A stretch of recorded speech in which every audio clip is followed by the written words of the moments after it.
Everyone, welcome to TPUSA Live. I'm Jon Root, sitting next to you. Isabel Brown. I am back from Let's being go. on the mend after a not fun trip to the hospital, but so happy to be back with TPUSA Live. I'm so glad you're back too. I'm glad you're feeling better. The dynamic duo is back. We're back, baby. Coming up next, we're going to tell you all about today's live stream. Also give our take about the Jon Gruden situation, him resigning from the Las Vegas Raiders. First up, we got Human Events Daily with our guy Jack Posobiec. Jack Posobiec, who is breaking the internet this week with his new hashtag Freedom Flu, #1 trending on Twitter this weekend. Obviously, Twitter refused to add a description, but kudos to you, Jack. It's really difficult to get something trending #1 on Twitter. Yeah, I can't wait for him to break down basically the subtopics of Freedom Flu, because when it first came out, I was like, what are they trying to say? What does it mean? Hashtag Freedom Flu.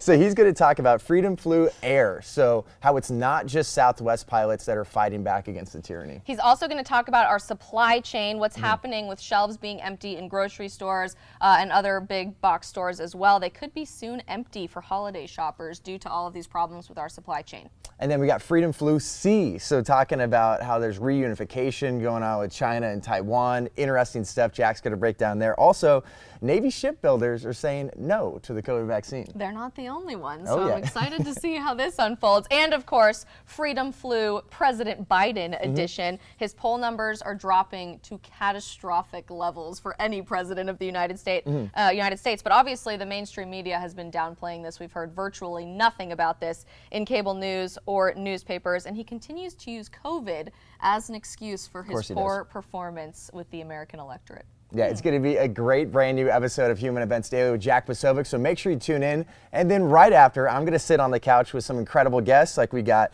from PragerU. Will Witt's going to be back. Host of Freedom Papers, Morgan Zegers is going to be here. And then the host of The Spillover, Alex Clark. What a rock star panel, John. I'm jealous about that. You guys are going to go into everything with the daily briefing, including that a well-known superhero is now a member of the LGBT community as a bisexual. You know, we talked about being bisexual with our Freedom Seeds account on TikTok and Reels last week.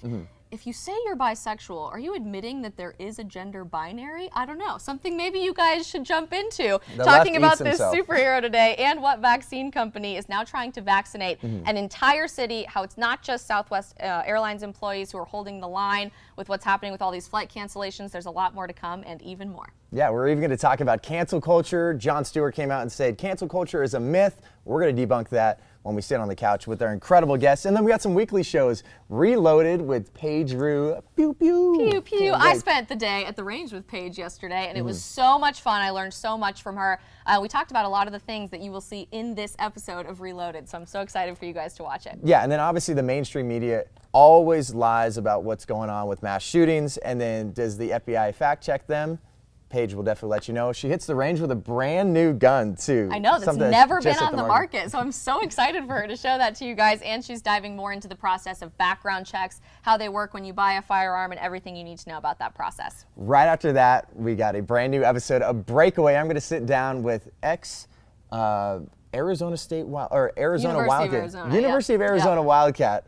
We don't really want to talk about University of Arizona. Their football team's not very good anymore. Arizona State's good, but I'm going to sit down with former law enforcement officer Brandon Tatum. We're going to talk about Go Woke, Go Broke, the NFL, QBs inside of the NFL. It's a great conversation. The whole show today is going to be wrapped up with some more of your favorite pop culture worm, Alex Clark, in the newest episode of POPlitics. She's jumping into why you have to go see the new movie Mass, what Adele's new single is going to be like, releasing this Friday, if Kim and Kanye are staying together, Hot Take Tuesday, and even more. So much good stuff in POPlitics. And then finally, Las Vegas Raiders coach Jon Gruden just resigned yesterday. There was some information that came out from the Wall Street Journal on Friday, said that he had some racially driven comments about NFL Players Association executive director. And then New York Times came out with an article about misogynistic comments, racially driven comments, and homophobic comments. So it seems like basically their hand was forced, and they told Jon Gruden, you got to go. Yeah, this is really dominating the world of sports today. But what's interesting is a lot of these leaked emails or investigations are coming out 10 years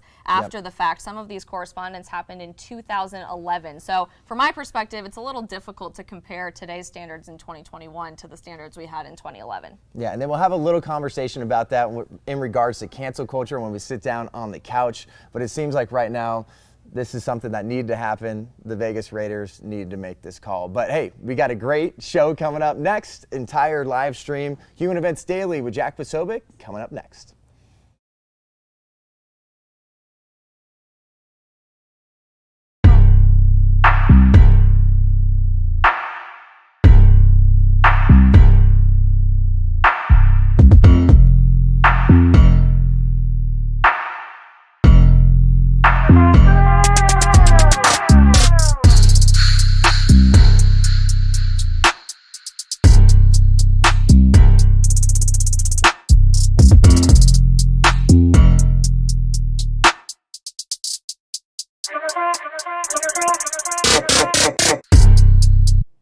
Ladies and gentlemen, welcome aboard today's edition, Human Events Daily. Huge show today. We are all going to be talking about the Freedom Flu. What is that? It is the mass non-compliance that's going on and the stress to our systems in this country based on Biden's COVID policies. We're going to be talking about breaking it down in 4 segments. First, Freedom Flu Air, then Freedom Flu Supply Chains, third, Freedom Flu at Sea, and finally, how the Freedom Flu is affecting President Joe Biden. All this and more ahead, Human Events Daily.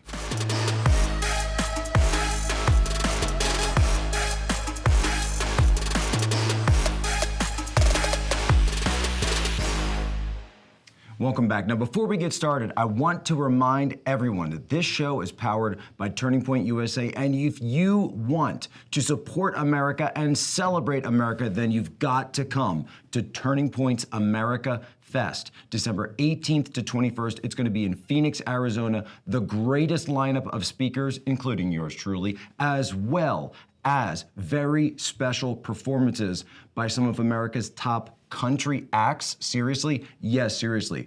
Go and check it out. You've got to be there. Go to TPUSA.com to get more details on America Fest. Now we're going to get into this. What is the Freedom Flu? I started this trend yesterday. It went to #1 on Twitter. Explain. Friday, the Southwest Airlines employee crew filed a federal mandate, a federal injunction essentially, seeking to block, I should say, the mandate against vaccinations. Then over the weekend, up to 2,000 Southwest Airlines flights were canceled. What's going on here? Well, the CEO came out today and said, oh, this is just absenteeism. This is just absenteeism. Producers, roll the clips. I've been an airline pilot for 18 years, and now I'm facing an ultimatum. Not a choice, but an ultimatum. I'm being told in order to continue my career as an airline pilot, I must be vaccinated, which really means I have to choose between putting food on the table for my family and my freedom of choice. Whether you believe in vaccination is the right thing to do or not, the situation goes far beyond health. We, the American people, have fought for freedom for 257 years. We go around the world spreading ideas of freedom and democracy. We help other countries and people fight for their freedoms, while ours are being stripped away. You may think being forced to wear a mask or get a vaccination is insignificant, but when you begin to compile mandate after mandate and loss of freedom after freedom, it becomes very significant. As each thing is taken away, we face what is known as the shifting baseline syndrome. This syndrome changes our idea of a new and acceptable normal. Soon, we will not remember what it was like to have the freedoms we once did. Our children and our grandchildren will experience less freedom, and they won't have the privilege or the pleasure to enjoy the same choices our parents had or that we have. If we give into these mandates and we do not stand up for our freedom of choice, we dishonor every armed service person over the last 257 years. A disservice to the people who have fought and bled for the very freedoms we enjoy. Whether you believe in vaccination or not, I'm standing up for your freedom of choice. You may support the vaccine mandates because they fall in line with your current beliefs. But if we let this happen now, there will be a day when what you're told to do will not fall in line with your beliefs. If we do not stand together and fight back in one voice, soon we could be told where to live, what job we will do, what religion to believe, and how many children we can have. Do you really want someone telling your children or your grandchildren what, when, and how they will live every minute of their lives? It's time we take a stance. It's time we fight for our freedom of choice while we still can. We're urging all of our employees to get vaccinated. If they can't, we're urging them to seek an accommodation, either for medical or religious reasons. But my goal, obviously, is that no one loses their job. The objective here, obviously, is to improve health and safety, not for people to lose their jobs. So, yes, we have some very strong views on that topic, but that's not what was at issue with Southwest over the weekend. I've never been in favor of corporations imposing that kind of a mandate. I'm not in favor of that, never have been.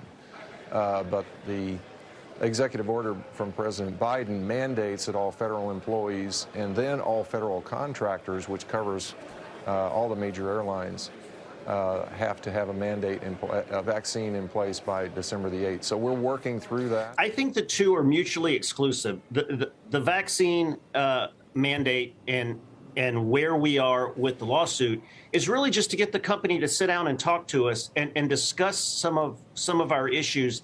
Pilots have to maintain a medical certificate as well as their pilot certificate. So we want to sit down and address how that is going to be affected, how our long-term disability. Now that we're at Tuesday, looking back at what happened this weekend, our pilot sick rate was right in line with what we saw this summer during the same kind of meltdowns. We also see our pilots picking up almost at an all-time high. So our pilots are there supporting. So the two are really different. We're just trying to get the company to sit down with us and discuss these issues. Now, I want to show you a picture that we got from Benny Johnson. Huge story. This photo was just sent to me of a grounded Southwest plane flying a Gadsden flag out of the cockpit. The hero pilots at Southwest and other airlines deserve a support. True patriots worthy of the American freedom fighter tradition. Don't tread on me. God bless them. Tom Sowers out there with lots of other stories about air traffic controllers. And keep in mind, this is not just Southwest. This is going on throughout the country. We understand what's happening. We understand there can't be a formal declaration because that would be an illegal work action. But we also understand that there are thousands, possibly even millions, of workers that are facing this mandate and are fighting back. Of course, Joe Biden has set December 8th, right before Christmas. So embrace that. Christmas and New Year's. Imagine travel and transit in the air comes screeching to a halt. Merry Christmas. Let's go, Brandon. Stay tuned, more up, next segment. The next phase of this segment, we're going to focus on the supply chains, how the freedom flu is affecting them. Take a listen to what's going on, because we are going to see food shortages across the United States. We're seeing container shortages. We're seeing supply chain disruptions because of issues in Asia, issues in Europe. All of this falls at the feet of Joe Biden and his policies of mismanagement due to Corona-19. This is essentially something that he said that he had a plan for. Remember, I've got a plan for this and I'm going to help. Listen to the people in his administration talk now. Here we are, 8 months in, 9 months in. Listen to what they're saying now. There's no plan. Holiday shoppers are already being warned to hit the stores early. Marissa Silva, a toy expert, says the industry is being hit hard by the shipping crisis. Silva says there's a delay of about 6 to 8 weeks for a lot of toys. She also warns by Black Friday there may not be much on the store shelves. Ongoing supply chain disruptions and that microchip shortage will both cut down on inventory and drive up the costs of toys that are available. This is a major challenge, and this is something that's been a major priority for the White House, certainly for our department. It's why the White House set up this task force. And what we're looking at is basically everything between those ships and your shelves that gets the goods to where they need to be. Part of that's things like physical infrastructure. Part of that is, as you say, is labor. And look, obviously it's an incredibly complicated situation. We're talking about global supply chains, and it's mostly private sector systems, but we have a big role to play, and that's why we've been convening all of the different players. For example, held roundtables bringing together everybody who's connected to the ports, the port operators, the port owners, labor unions, shipping. And remember, a lot of this isn't, when you look at these backups, for example, on the ships, it isn't just about the ships, right? If they're in this photo, that means the ship is there The question is, what's in the way of the container getting off the ship and out to where it needs to be? And a lot of that goes to the other parts of our transportation system. You look at what's going on with trucking. We have some real concerns with the availability of truck drivers. At large truck operators, the rate of turnover for truck drivers has been around 90%. So that's clearly, at least in part, a labor issue, and we're partnering with the Department of Labor to try to establish more apprenticeships and make sure that we're addressing that. You've got a dock worker shortage. You've got a labor shortage. You've got a trucker shortage that's burgeoning. The ships can't even get to port. That's how bad things are under this administration. And you got Pete Buttigieg, Mayor Pete up there, the guy who said that he loved trains and he loved airplanes, and that's why he was qualified to be the Secretary of Transportation. The guy was a financial analyst, right? A financial analyst for a couple of years. And then where did he work? Where did he work? Where did he work? Oh, right, McKinsey. And what does McKinsey do? They come in and they fire people. Well, guess what, Mayor Pete? You can't just fire all these people. Now you got a problem on your hands. What are you going to do when, first of all, you can't even admit that all of this is caused by your own policies?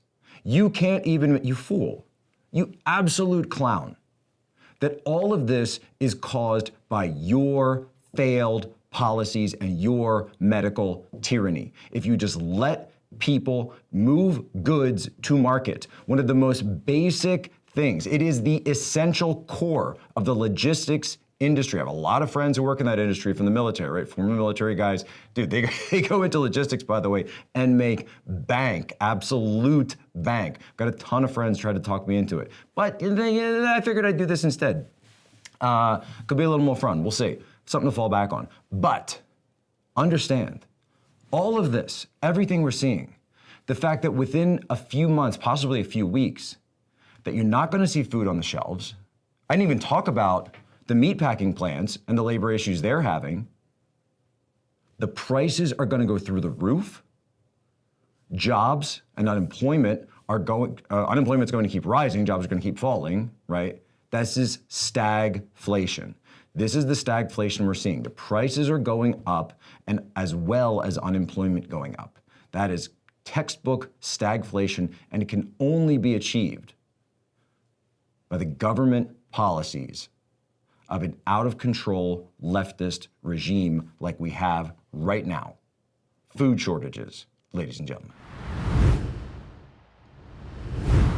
Now, before we get started, in the last segment, I know we talked about companies that were imposing these vaccine mandates, that Joe Biden was pushing them, but I want to tell you about one company that is not imposing vaccine mandates right here in the United States of America, and that is MyPillow. Go to mypillow.com, use promo code POSO, up to 66% off, and you will support American workers and products made right here in the United States, and also, by the way, support Human Events Daily. Go there and show the support because they are standing up. They're standing up for their workers, and we need to stand up for the American workers. It's time, by the way, for the conservatives to return to the working men and women of this country, the forgotten men and women. That's what this is all about. That's the entire theme, the entire ethos of the Freedom Flu is standing up for the forgotten men and women, the people that make this country work. And some of those people are the people that work at our strategic naval shipyards, where 40 to 50%, depending on where you go, in the north, in the south, in the east, and the west, all of our strategic shipyards, from Newport News up to Wisconsin, down to Mississippi, Alabama, right, California, all of these areas, you have workers that don't want this vaccine mandate imposed on them. Of course, they're federal contractors. Understand where that leaves us in terms of our naval superiority, our naval readiness, and of course, our ability to force project and to protect the island of Taiwan. Now, keep in mind, I've said this 100 times, I'll say it 100 more times. I do not want to go to war over Taiwan. But if you set up a situation whereby you have a labor shortage, you can't field aircraft carriers, you can't field submarines. You've got people in the backfield that are stuck. Your supply chains are broken. People can't eat. What do you think the generals in Beijing are going to say when they see a situation like that, while, by the way, faced with the crippling financial crisis that they are at home today. Listen to this. The complete reunification of our country must be and can be realized.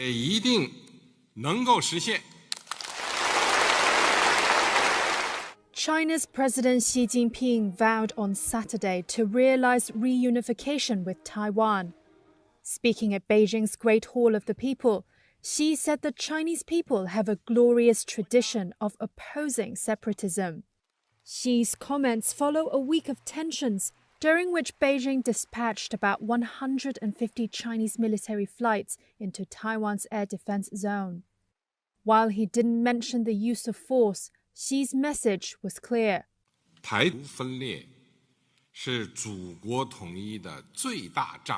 Taiwan independence is the greatest obstacle to national reunification and a serious hidden danger to national rejuvenation. Those who forget their heritage, betray their motherland, and seek to split the country will come to no good. And they will be spurned by the people and condemned by history.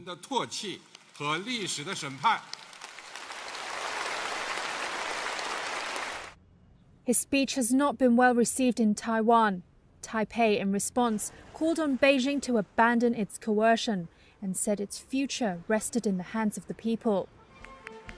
The island, which broke away from the mainland in 1949, rejects Beijing's claims of sovereignty and has its own democratically elected government. In Xi's last major speech on Taiwan in July, he vowed to, quote, smash any attempts at formal independence.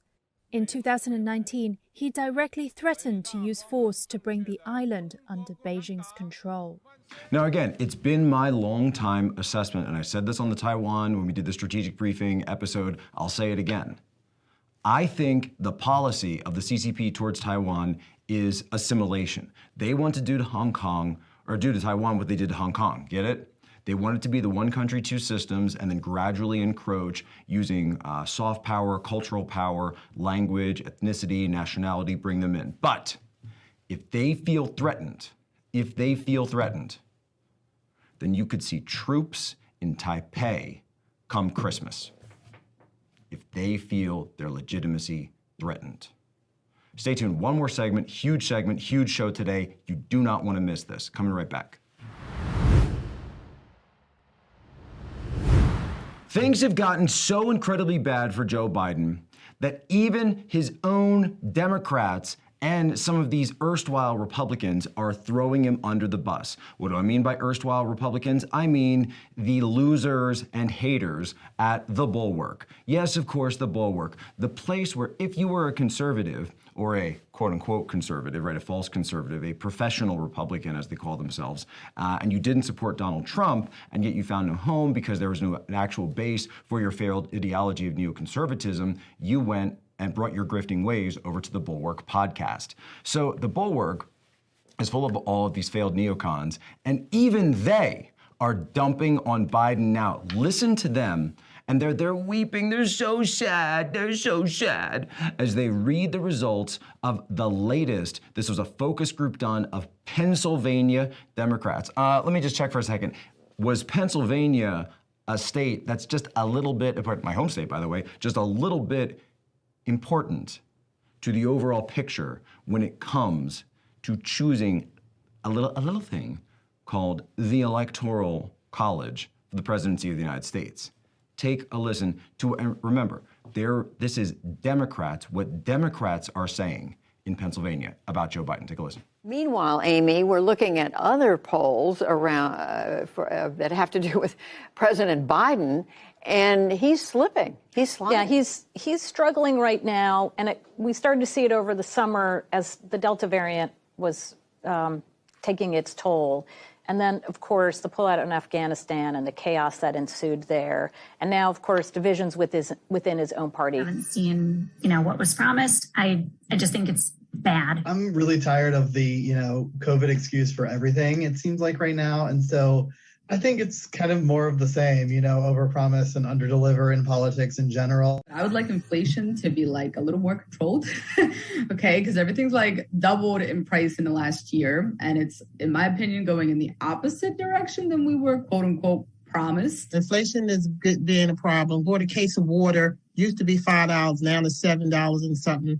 It's hitting pockets, my pockets. Even Democrats are catching the freedom flu because they are seeing the absolute collapse of this administration on their watch. The one that they propped up, the one that they pushed into office, the one because they hated Trump so much that they would say anything, do anything, lie about anything about Trump and his supporters, about MAGA conservatives, populists. Folks, what we're seeing here is a populist uprising, a populist revolution. It's a little bit different. It's a little bit different from your mom and dad's conservatism, okay? Because you got the workers on board now. You've got some people that are more libertarian on board now, and you've got social conservatives on board now. This is a broad coalition. It's an absolute broad coalition, but it's brought together by a few basic things. One of them, of course, one of them is agreeing that Joe Biden is an empty, he's our Yeltsin. He's basically our Yeltsin, right? This is the last gasp of neoliberalism. That's what you're seeing with Joe Biden. Now, is this an interregnum between two terms of someone else? Remains to be seen. But I'll tell you this, I will tell you this. And it will come as no surprise to anyone that the worst kept secret in politics today is that Donald J. Trump will run for president in 2024, right? I think it's the worst kept secret. He's testing the waters. He's out in Iowa. We understand what's going, folks. Stay tuned. Wrap up coming after this.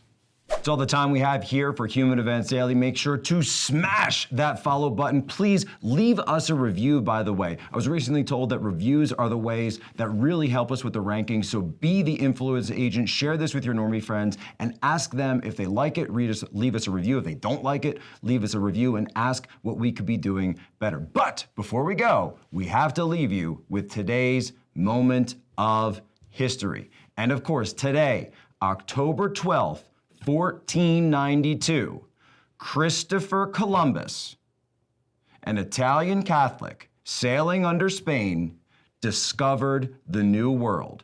That's right, he did. It's historical fact, whether you like it or not. That's all the news we have for today. So for myself here and everybody at the team at HE Daily, ladies and gentlemen, you have my permission as always. Lay ashore.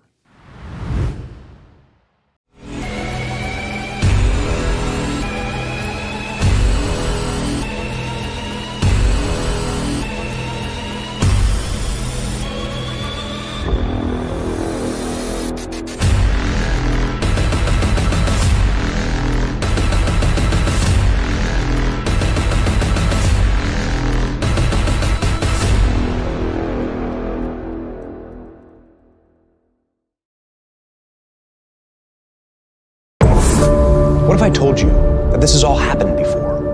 The riots, violence, church burning, attacks on police, destruction of private property. My name is Sammy Steigman. I am a Holocaust survivor. This is the reality of what happens when you have capitalism that goes to socialism. El socialismo no funciona. El socialismo no funciona.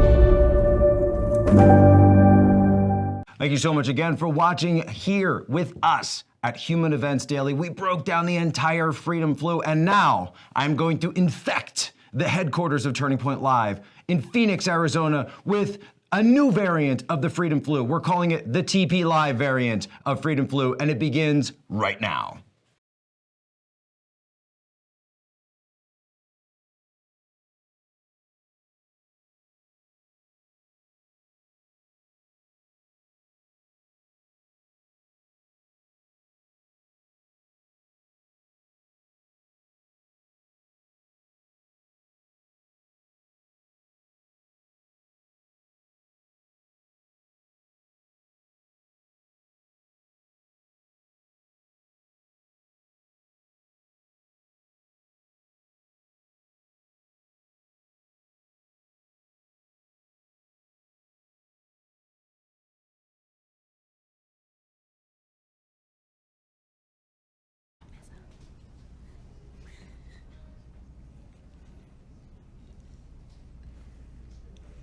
Hey everyone, welcome to TPUSA HQ in Phoenix, Arizona. I'm your host, Jon Root, and this is TPUSA Live. All right, here's the rundown. First, we'll share some interesting stories like a superhero that's now bisexual in the daily briefing. Next, we'll discuss how we can use Southwest Airlines employees' example and hold the line. Then we'll play one of our favorite games, Word.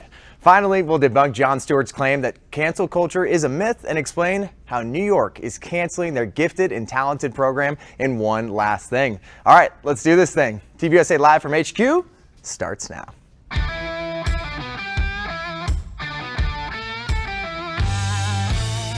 Authentic, unfiltered, grassroots content and conversation every weekday.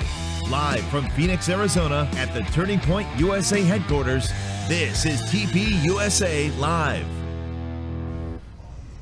Everyone, welcome to TPUSA Live. We have some incredible guests today. Look at this terrific trio we got. First up, the host of The Spillover, host of POPlitics, absolutely killing it lately, Alex Clark. Thank you very much. Happy to be here. Man, if you are not watching or listening to The Spillover, you got to do it. I'll say it again. Seeing this other side of you is a lot of fun, and these are very, very important stories. It's kind of competing for that little special place in my heart against POPlitics. I don't know which show is my favorite now, but I'm loving it. It's been super awesome. I liked your description of it as like the more mature older sister to Yes. POPlitics. It's a good description. A lot of people they don't realize that I do have a serious side to me. I'm like, really? I've hit it this well for 2 years, but there is a darker, more serious side. You're really growing up, and we're so proud of you, Alex. Thank you. And we got hosts of the Freedom Papers. If you want to get edumacated, as she would say, Morgan Zegers says check out Freedom Papers. Oh yeah, I mean, if you want to nerd out for a little bit every Monday, it's super fun and it's a podcast, so it's quite enjoyable if you want to figure out how to save the country. It's no big deal. It's fine. And then people can follow that on Instagram as well, right? Where do Yeah. they go? Oh, we have an Instagram page. You do? John, and I post little like behind the scenes things of me with interesting places where I'm reading the book. Oh, I'm excited. I didn't know you had started an Instagram for it. I'm going to have to follow that. Thank you, Alex. Yes. And then conservative influencer, podcaster, and now nationally best-selling author, Will Witt. Show off that book for us. Good day, everyone. Happy to be here. Very good. No, incredible. It's so good having you back, Will. And I know you've been doing a little book tour, too, so it's probably been pretty wild for you. It's been amazing. What's it like? Girls just throw their pens at you, or? Yeah, no, I mean, seen that's some of the stuff mostly that they do? men actually throwing it at Will, me. can we but, just talk about what the heck was going on with that edit with the song? Somebody oh, yeah, edited some you girl, singing a song. yeah, so some girl took clips from my show and my podcast and everything I do, put them together to make Mamma Mia by ABBA. And turn it into a whole song.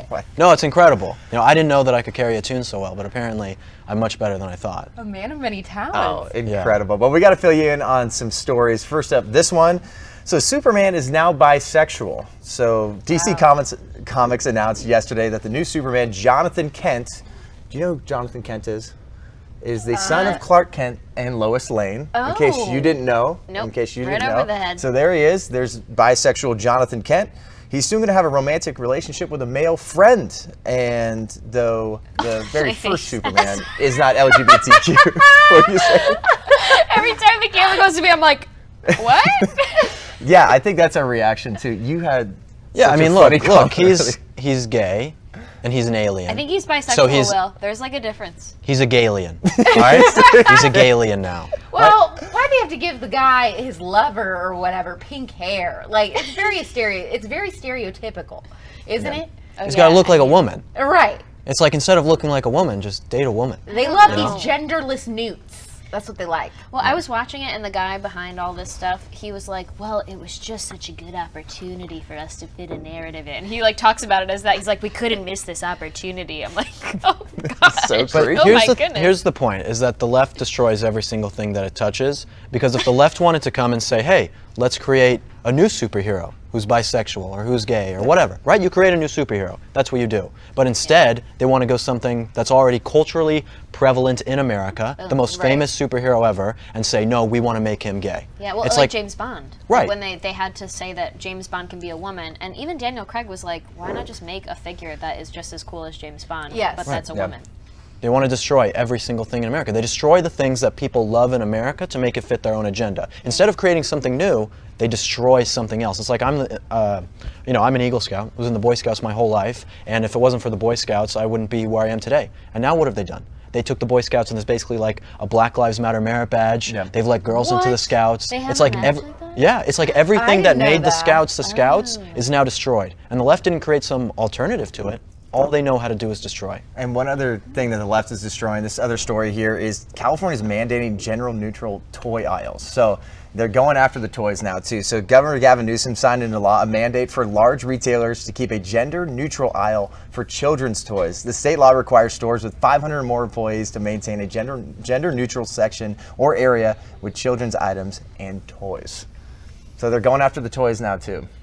Doesn't Honestly, I stop. think toys are weird. Like, so many of the toys are like all weird. You know, she's just weird. Morgan, you When I was a kid, I was reading the Federalist Papers. Yeah, I don't even know what literally. toys? What Morgan is is a the toy? last. Sorry, Morgan, you are the last authority on this. Morgan would love to like whittle some blocks, you know, on her front porch, and I you mean, like like natural natural wood wood blocks. Lincoln Isn't it logs. true that you don't have a TV? Well, my roommate has a TV, and so it's in the living room now, and I feel like that qualifies me as a TV owner. So wild. And you know, because of the no gender in toys, that bleeds over, I found out today, into toothbrushes.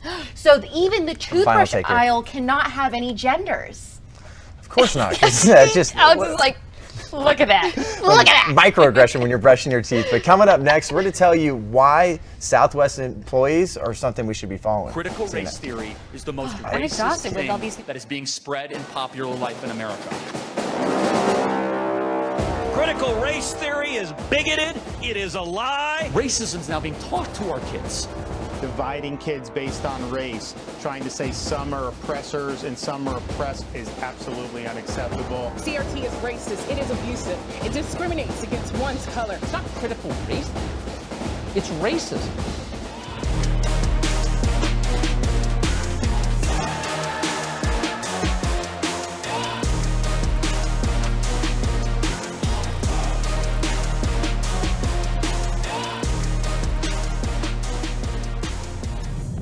Conservatives! POPlitics is now on TPUSA Live. It'll be here every day in case you want to hear me out along with the rest of the Turning Point USA team.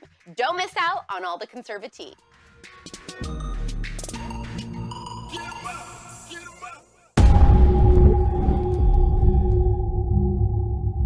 You have to ask the question, how is the most heavily funded tribe have the poorest population?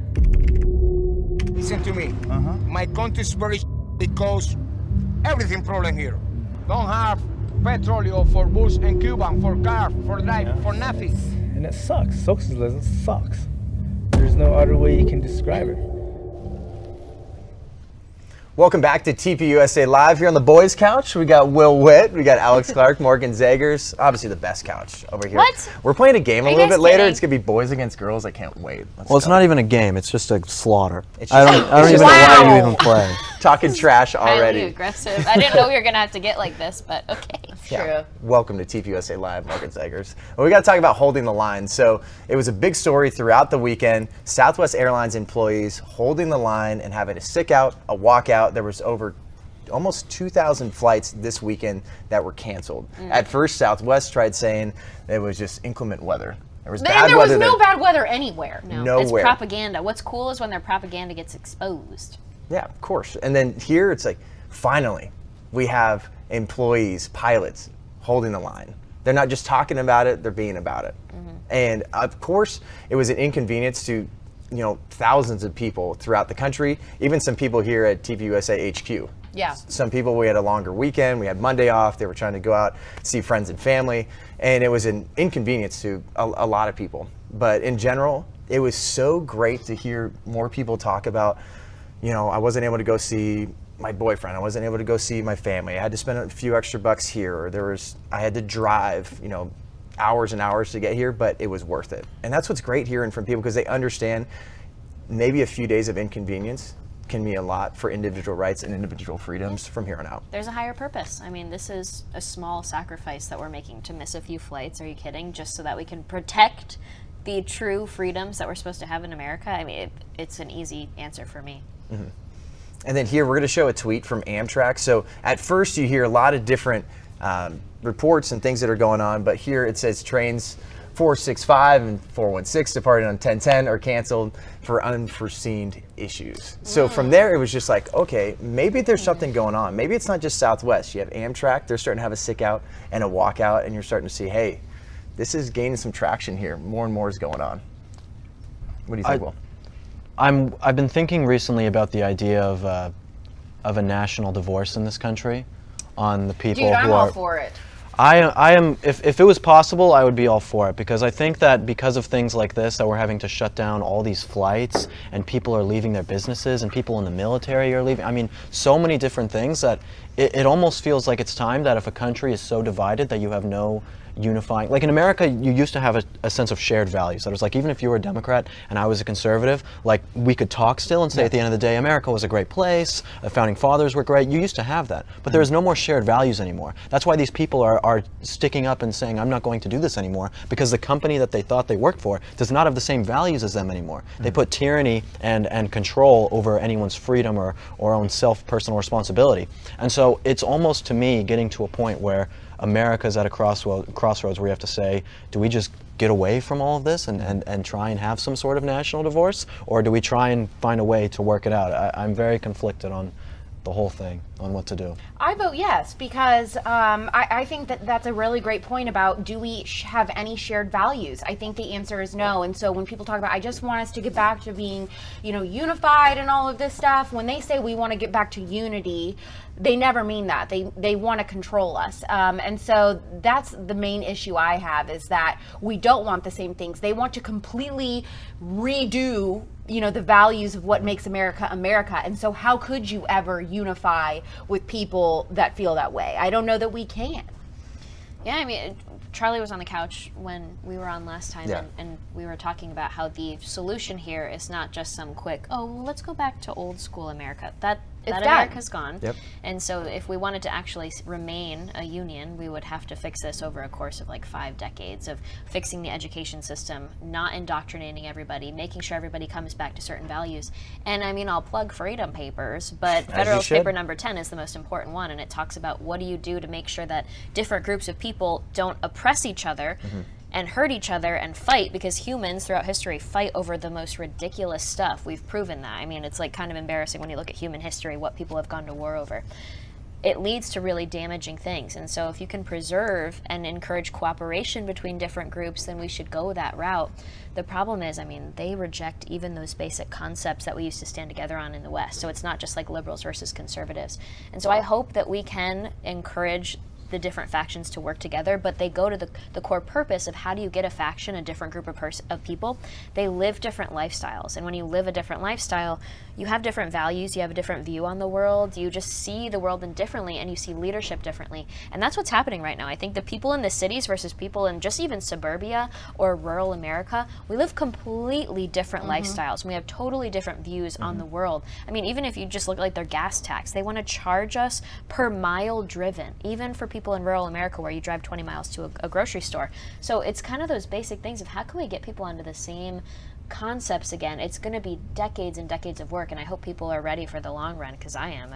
Are you guys? Well, I have to somewhat disagree, because we have so? 5 decades, right? Look at our leadership, our conservative leadership now. They are bereft of really any sort of backbone. In 2016, House, Senate, and presidency, we couldn't even get Planned Parenthood defunded. Yeah. So in no way do I expect that these people are going to finally say, I'm really going to stand up for conservative principles now. Like, I have no faith in any of the people in politics, and so it really gets into a place where it's like, it's only a way to change culture.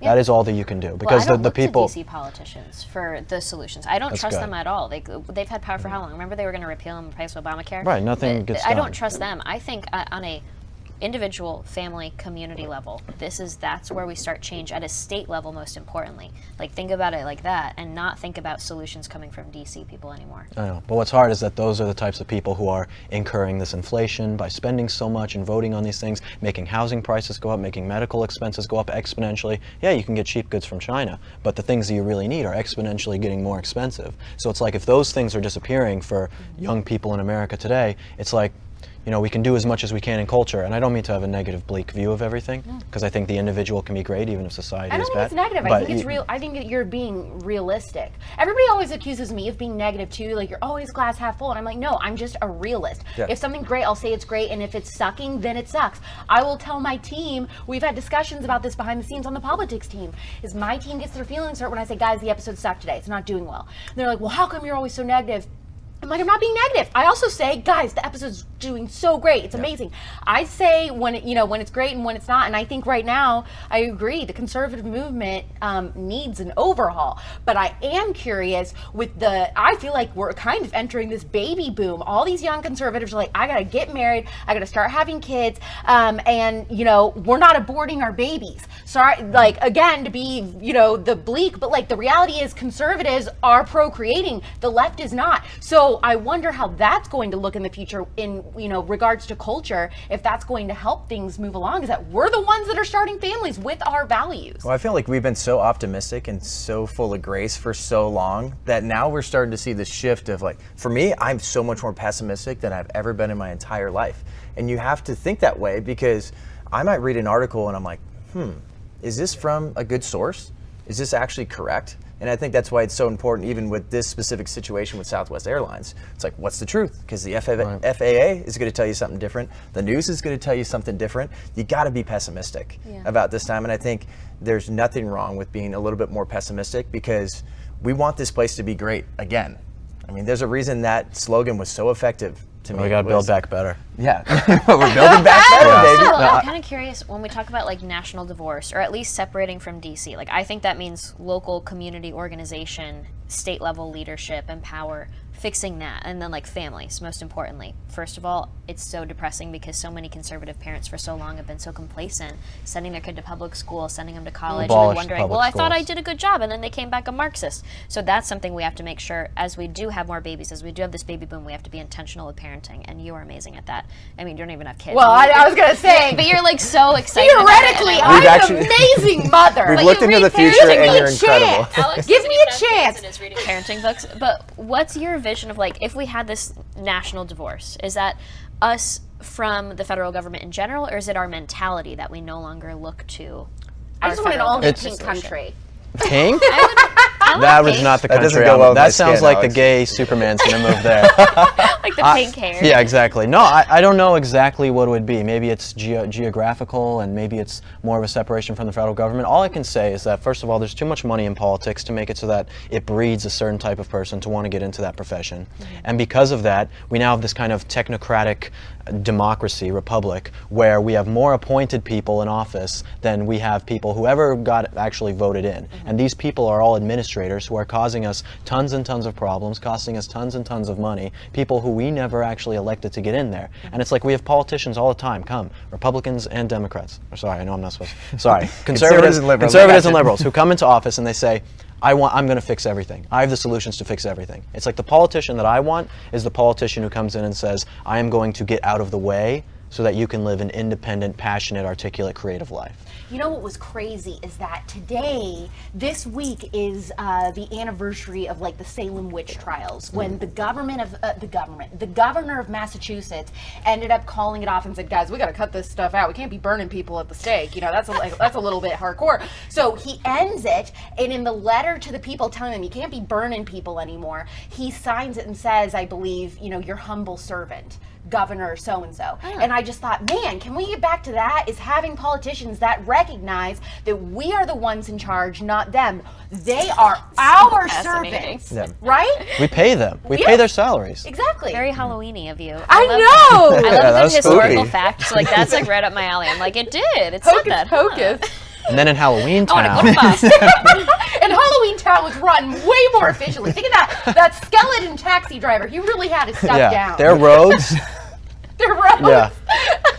Their infrastructure there is very public school. No, it's amazing. But I think there's, going back to the idea of like holding the line too, I think there's such an importance behind influencers. So like this photo was sent to Benny Johnson, TPUSA contributor we know and love, and he said in a tweet with this photo was just sent to me of a grounded Southwest plane flying a Gladstone flag out of the cockpit. The hero pilots at Southwest and other airlines deserve our support. True patriots worthy of the American freedom fighter tradition. Don't tread on me.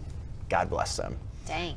And I think that's where a lot of people are wondering, like, well, I can't trust politicians right now. I can't trust the news. So a lot of people go to every single one of you. They go to Turning Point USA. They go to PragerU. They go to Daily Wire.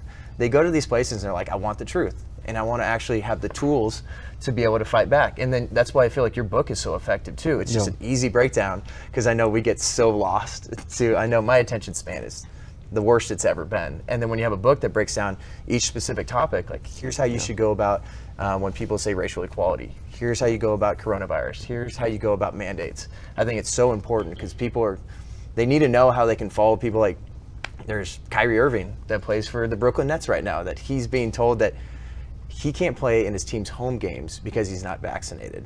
Any team can come and fly in and they can play.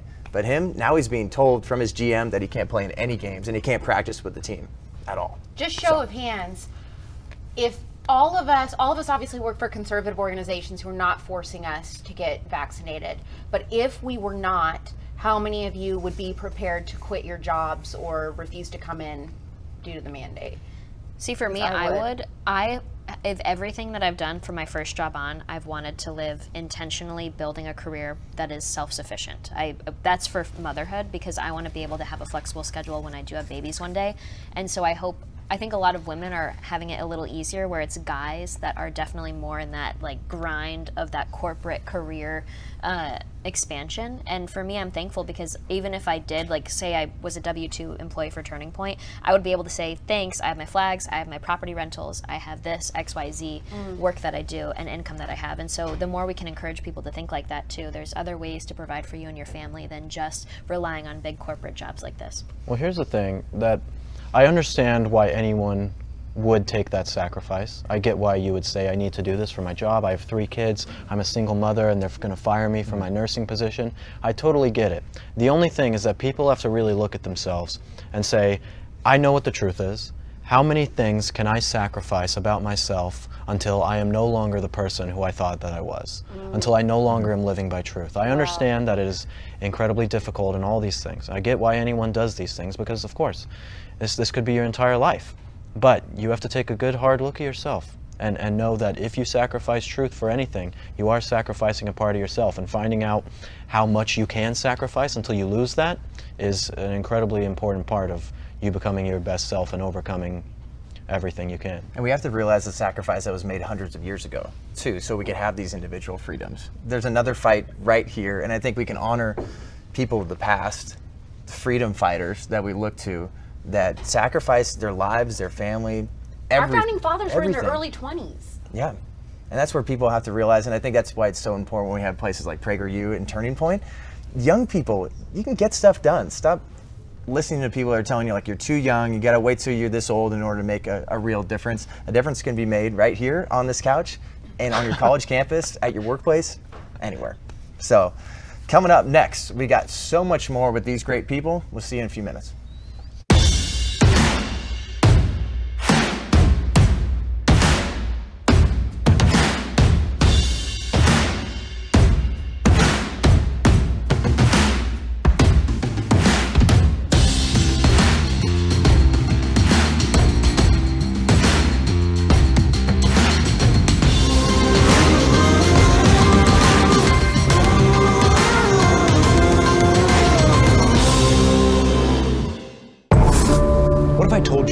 This has all happened before. The riots, violence, church burning, attacks on police, destruction of private property. My name is Sammy Steigman. I am a Holocaust survivor. This is the reality of what happens when you have capitalism that goes to socialism. El socialismo no funciona. El socialismo no funciona.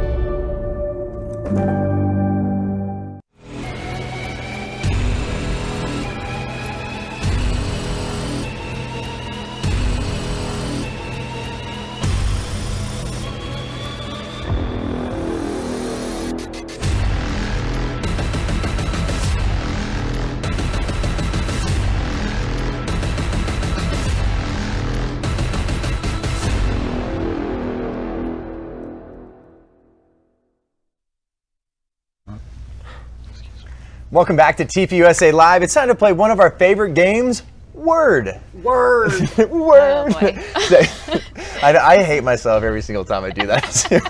Oh my goodness. But it's kind of like catchphrase. It's like fishbowl. So we have a stack of cards here that has a word or a phrase on it, and then whoever's given the clue, it's boys against girls.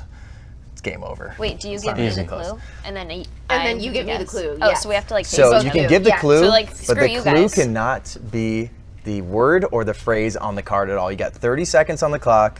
Ladies first. Producer Aubrey. do you want to go first You or got me? 30 seconds on the clock. Do you want to ask me or me ask you? I'll just hold these. Actually, you do this. I'll guess. No, you all right, can't. all right. I'll guess. So you give I the don't like clues being and you judged. guess. Very good. Gosh. All right, 30 seconds on the I clock. have anxiety. Producer Aubrey, ready, set, go. Okay, this is it's a type of car, not Honda. Hyundai? Another one. Keep going. Just type Honda. of cars. Nope, it's Hyundai. a really popular one. On Road Dead. On This Road is a Dead. tough start for the ladies. This is embarrassing. Skip. Okay. Wait, do you lose a point for skips? Don't be a blank. Scaredy cat. Scaredy cat. Chicken. Yeah. There's one. Okay. We'll shave this off. Mustache. Yes. Dignity. The opposite of Fox News. All right, that is time. I'm so sorry. That was embarrassing. That was embarrassing. So they got 2. That was tough, ladies. Wait, don't they get a minus point for skipping? No minus points. Oh, I'm no, sorry, easy. Alex. Yeah, we're being easy on All right, it. you go first. You All right. you read them first, and I'll go. So, producer Aubrey, we're going to go off your count. 30 I seconds. don't know cars. Very Ready, talented. set, go. All right. Blank weather. It rhymes. Sweater weather. Losers. I played this in college. Lacrosse. Football. Pigskin. Football. Lacrosse. That's a great guess. That's what I played. Drink this in the morning. Whiskey. Caffeinated. Coffee. Yeah, there might be a little whiskey in there. Worst city in California. Los Angeles. San Francisco. Got it. She talks about this all the time. What's going on Constitution. in China? Oh, what's going on in China? Yeah. Social. Nah, Communism. oh, okay. Okay, Alex, I'm All gonna right, that do one's you well going this time. underneath. How many? Okay, so we got 4. Boys, you're up. Okay. 4-2. 30 seconds on the clock. We got this. Here, wait, frickin' go. All right. Ready, Okay. set, go. Brian Stelter. CNN. The airline that's messing up right now. Southwest. Do not fill in the blank. Do not tread on me. Do not. The T-shirt that Charlie wears. Do from not. Tiny. The new phrase for COVID. Do not mandate. No. Okay. The game, the new Netflix show. Squid Game. Yeah. Nicki Minaj was almost fill in the blank. Canceled. Boom.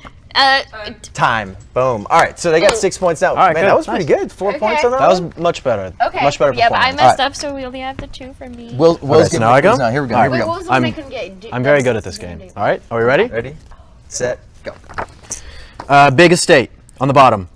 The wall. Oh, Texas. I thought it was state. Not That's the same one.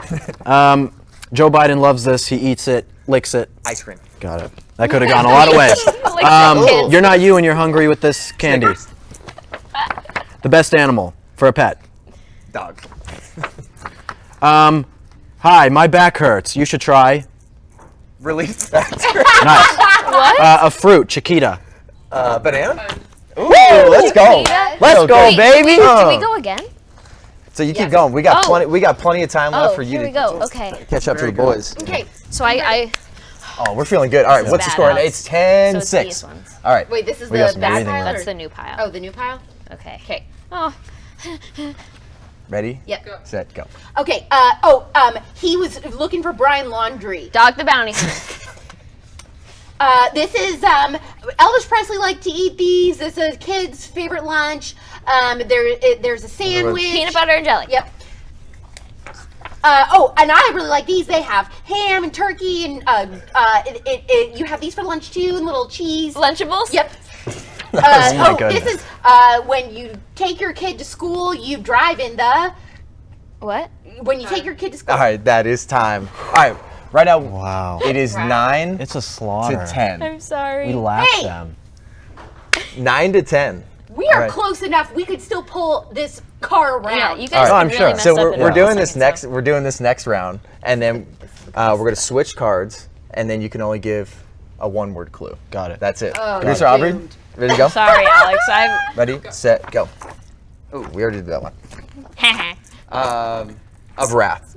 Blank of wrath. It's fruit. A fruit? Oh, grapes of wrath. Yeah. Got it. SpaceX just sent a to space. Rocket. Oh gosh. It is a weird-looking emoji that's also a vegetable. Oh my gosh, John. This killer just got found, but it's Zodiac killer. It's a like Sagittarius. Oh. Bada bing, bada boom. Alex, look at that. That's okay. We're still. That was a tough we're one. still So, very- all right, what are we at? Will and So now we John, switch we cards? got 13 to 9. All right, Switch cards. So we're gonna switch. Switch up. Actually, wait. No, this is the new one. All right, Let's see. Switch with us. switch up. So you give us those cards. Wait, why are we switching already? Because you guys just did. Because I make the rules around here. Yeah, John Okay. makes the rules. All right. There's a patriarchy. All right, patriarchy. Okay. I only have one word. Yes. You got one word clue. 30 seconds on the clock. Can I skip this one? No. No, Morgan. All right, Cheater. 30 seconds on the clock. Sacrificing Ready, yourself. Set, go. Pet. Dog. No, you can't skip Wait, them. I can't skip. That's Okay. Yellow fruit. Yellow. Oh my goodness. This is you tough. can't Yellow. count these. All right. Banana. Fight. Club. Mandate. Comply. This is tough. Can I say another word? No. Nope. You get one word. Punch. I can skip. State. That is time. Did they just get one? That was that was disgusting. I think they got two. This is horrible. Listen, I don't like game shows. I don't know why I was cast for this. Oh man, this is tough. I love games, and I'm very competitive. All right, Will Witt, Incredibly. we got 30 seconds on All the right, clock. one word. Are you One ready? word clue. Yeah. Okay. Netflix. Squid Game. Not. Berry Farm. No. NOT. Comply. Got it. Are you kidding me? PB. And Jay. No. Halloween candy. Skip. All right. Suave. Ah, dang it. Dang, that was tough. Oh man, those were harder. That was tough. Those were harder because some of these we didn't get to, so I couldn't use like one of the Oh, things. man. You know, All right. Final two All right. rounds. Right now we're looking at Alex and Morgan. They got 12 points. Will Witt, Jon Root, 15 points. Okay. Easy. All right. Okay, so Ready? now I'm asking. So One word. What So, am I doing? one word clue. One word. One word Yes. clue. Okay. Can we just address how funny Kylie is in my ear right now? She's like, Morgan, it's okay. No, it's not okay. No, go boys. All right, go. 30 seconds on the Kylie clock. says it's a Ready, fun game. set, Okay. go. All right. So opposite socialism, communism, Cheater. fruit, Bananas. fruit. Bananas. Banana again? What? Is this double banana? This is drug. Skip. Can we skip it? Cats. Dog. This is actually pretty good. Twix. Snickers. Biden. Joe. Kamala. Oh, wait. Ice cream. No. Ice cream. No way. Oh my goodness. That last one does not count. No. No. California. No. That would. That No. should absolutely not count. No. But we're gonna give it to She you didn't say because we the feel word. so She confident. I didn't say a lick. word. No, you can't lick. That was. Oh my. No gosh. more licking. All right. You're lucky we're giving this to you. All right. Here we go. 30 seconds on the clock.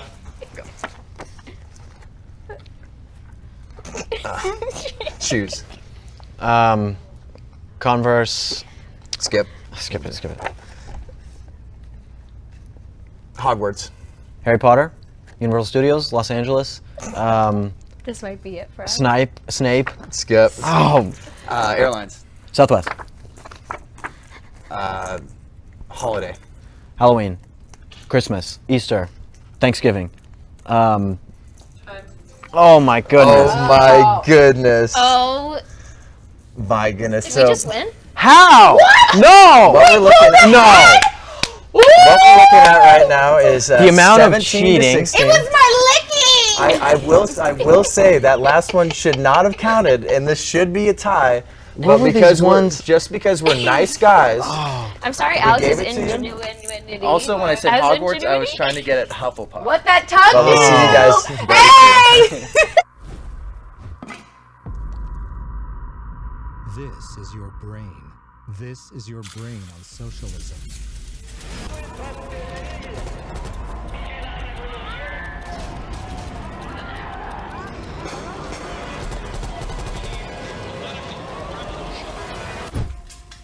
Any questions?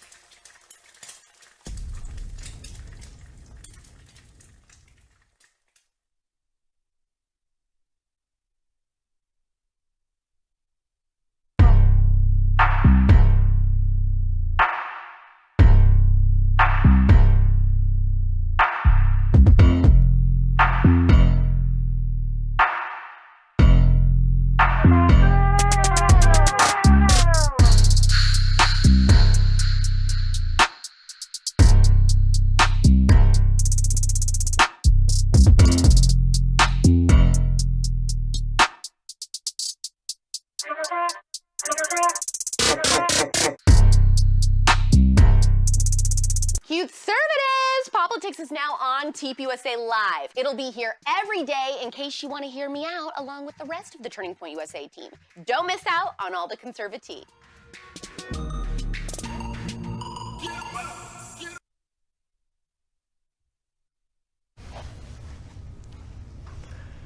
Well, welcome back to TPUSA Live. I'll be honest, my ego is taking quite the hit. This is the second time I've lost word. Ladies, To me. congratulations. Yeah, I am the reigning champion on this show. Let it be known. everybody behind the scenes here, producer Kylie, everybody, Alex Clark is not allowed to come back and play word because I can only take so many more losses. I'll just keep losing without her. That's not fair. But that was a lot of fun. I think there was some sketchy material there. Double banana. You gotta be scrappy to make it in this country. No, right? You they gotta pull had yourself votes up. come in Ooh, the next day. No, We conservatives need to audit the believe that count. you Yeah, audit the count. Conservatives seriously. believe that you have to pull yourself up by the bootstraps, and we did that there at With the end. creativity. That's right. No, cheating is creative. Well, what I will say is people have been canceled for less. Wow. So They that's have. what, but cancel Segue. culture is a real thing, despite what Jon Stewart might say. He was actually just saying that on Sunday night, the 22nd annual New Yorker Festival, they closed out with a virtual talk with Jon Stewart and one of their editors, and this is what he had to say about cancel culture. How do you come All the down on people this? who talk On this about cancel culture. Here's a nice absurdity. Okay. People that talk about cancel culture never seem to shut the up about it. Like, there's more speech now than ever before. It's not you can't say, it's that when you say it, look, the internet has democratized criticism. There's more free speech than ever before. It's That's such a what he said. lie. It's such a scam when they talk like that. This is straight up totalitarianism, erasing anybody that disagrees with their political side. And so I just think it's so out of touch to talk like that. Yeah, and it's literally Dave Chappelle right now, everyone's trying to cancel.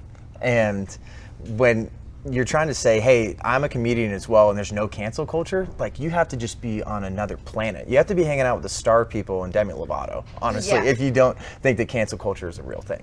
Well, Turning Point USA has literally hired people who have been canceled from their other jobs because they did say something politically or, religious on social media that people didn't agree with, and then called their employers to have them fired. So it absolutely does exist. I have a very close friend to my family who she had posted something on social media, and her husband lost his job as one of the top surgeons in the country because of what his wife said in regards to their political views. And I think that they're in the middle of, coming out with that story. They haven't talked about it yet. But he was banned from being able to practice in a medical capacity in the entire state that he lives in because of their political beliefs. So cancel culture absolutely exists. Wow. Yeah, and it affects more than just celebrities, too. I feel like sometimes when we have this conversation, people are always going to bring up the Dave Chappelle's because it's in the news and it's all over the place. His special just came out. They'll bring up Gina Carano. But this affects everyday Americans, too. And I think those are some of the conversations you have with kids on your book tour and you've had for so long.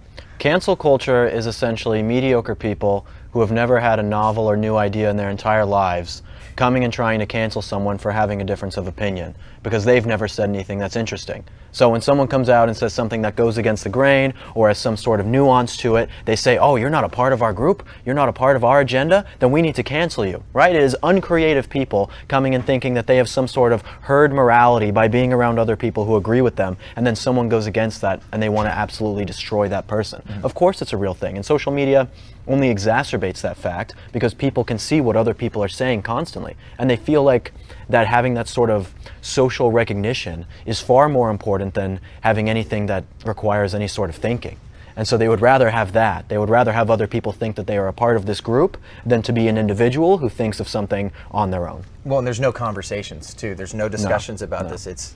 I think it started with the idea of political correctness, and just like you said, there's a sense of morality that the left wants people to feel empowered by, and you get together and they're going to try to protest your book tours, try to protest our events, and they don't want to have any sort of They're conversation. protesting your book tours? Well, so I spoke at University of Maryland, this was 2 weeks ago, and they show up at my event, they have a sign that says, Will Witt is a racist and a liar, and it was on notebook paper, mind you, in pen. Ew. It's like, can you at least Make it afford, like, Make you at it least, cute. Yeah, make it Like graphically cute nice, you know. Will But Witt is a racist! Yeah, at least with like a PNG or something. But like, I show up and I go up to them and I say, hey, I am sure that people on the left have said some lies about me that you've heard, and I'm sure that conservatives have said some lies about you. Let's have a conversation, find out why you think these things about me. And what do? They screamed at me, they yelled obscenities at me, they cursed at me. None of them would have a conversation. I said, hey, come to the event. It's free. Come and ask questions. You can ask me a question and tell me how wrong I am. Not one person showed up to the event. Wow. This is the nature of the left. The left works exactly this way, where if they get into a group of people, then it is almost impossible to talk to them because, again, they feel safe in their number, and they feel like if they have all these people who must agree with them, then they must be right. But it's like in the 1930s, you know, almost every single medical institution and a majority of doctors sided with the Third Reich. You know, it's like just because you have a majority of people who agree with something never makes you right. So I'm a big fan of unsafe spaces, of unpopular opinions, and, you know, unpopular opinions are the ideas that made the West. I like that. Very good. Put that on a t-shirt. Will Let's Witt, go. deep thoughts with Will Witt today. I know. I like that. This is I'm what gonna I go do. highlight. I'm gonna like clip them and make them highlights just for the Turning Point team because I'm interested. This Right. is fascinating. What would you say to people that they want to understand the difference between cancel culture and accountability? Oh, well, I think what was really interesting was that whole Chrissy Teigen, Candace Owens thing, and Candace Owens really coined the term of like accountability culture versus cancel culture, and like holding Chrissy Teigen accountable for being a trash human in many ways and telling young girls to kill themselves and DMing them as a celebrity with so much influence and telling them that they should die and get dirt naps and all this really terrible stuff. That's a bad human right there. That's not good behavior. And so she got called out, and businesses canceled their product lines and said that they don't want to work with her anymore. That's accountability for your bad actions. It's not cancel culture. Cancel culture is basic conservatives like Will just wanting to speak on a college campus about their ideas, and even just like your friend that you mentioned, just daring to say, I'm a conservative, or my wife is a conservative, and I have certain values. We can't even just exist in this space without them wanting to remove us from it. And that's the totalitarianism, is removing opposing thought or opposing people from the public square or positions of power. That's what's happening in terms of the cancel culture that's toxic and needs to end, whereas the accountability is just holding bad people like Chrissy Teigen accountable for being bad to anybody, no matter what her politics are. It's just bad human. There's a difference between, you know, objectively immoral behavior that you want to hold somebody accountable for and saying, I don't like your idea, so you should be fired and not be able to make a living. And the problem is that the left has now mixed up, okay, what is objectively immoral and, you know, what do I just not like? And so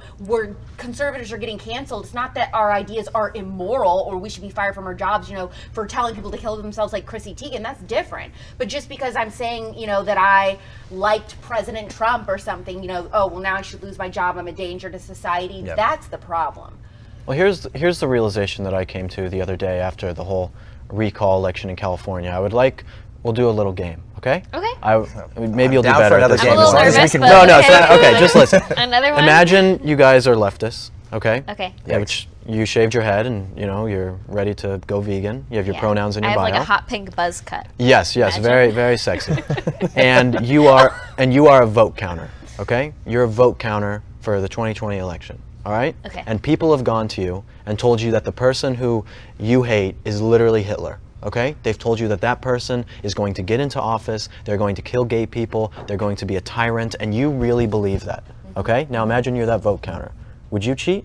Yes. I would cheat. Yeah. I would 100% cheat. I understand the morality of these people when they come and say we are coming to stop Will Witt because he's a racist and a horrible person and a Nazi. It's like, I understand why they would want to stop that speech. That makes sense. That's why it's hard, and you know, I absolutely adore Ben Shapiro and deeply respect him, but the whole idea of facts don't care about your feelings, I'm not sure that always works on far leftists, because they do truly feel that they are morally virtuous, they do feel like they're standing up for the right thing, and so the trick for conservatives isn't just to spout statistics at them. That doesn't always work. Some people it will change their mind, but a lot of them you do have to appeal to their feelings. And so how do conservatives do that? How do we get them to realize that they're not, you know, in the morally upstanding position with some of these beliefs? Well, where's your morality come from? That's where I think just it comes from the world. It's always going to change. It's going to change with time, and I feel like that's why it just escalated so fast. And especially the indoctrination that's going on in college campuses and elementary schools and schools just across the country. These kids, the next generation, are learning this stuff, and they think if you accidentally misgender somebody, that is just one of the most evil things you can do. I mean, there's actually, like, you talk about cancel culture. I'd love Jon Stewart to talk about the teacher that misgendered a student accidentally and got fired for it. Yeah. I mean, this is affecting people and their sense of morality. It's not coming from Judeo-Christian values. Is this something that you cover in your book, Will?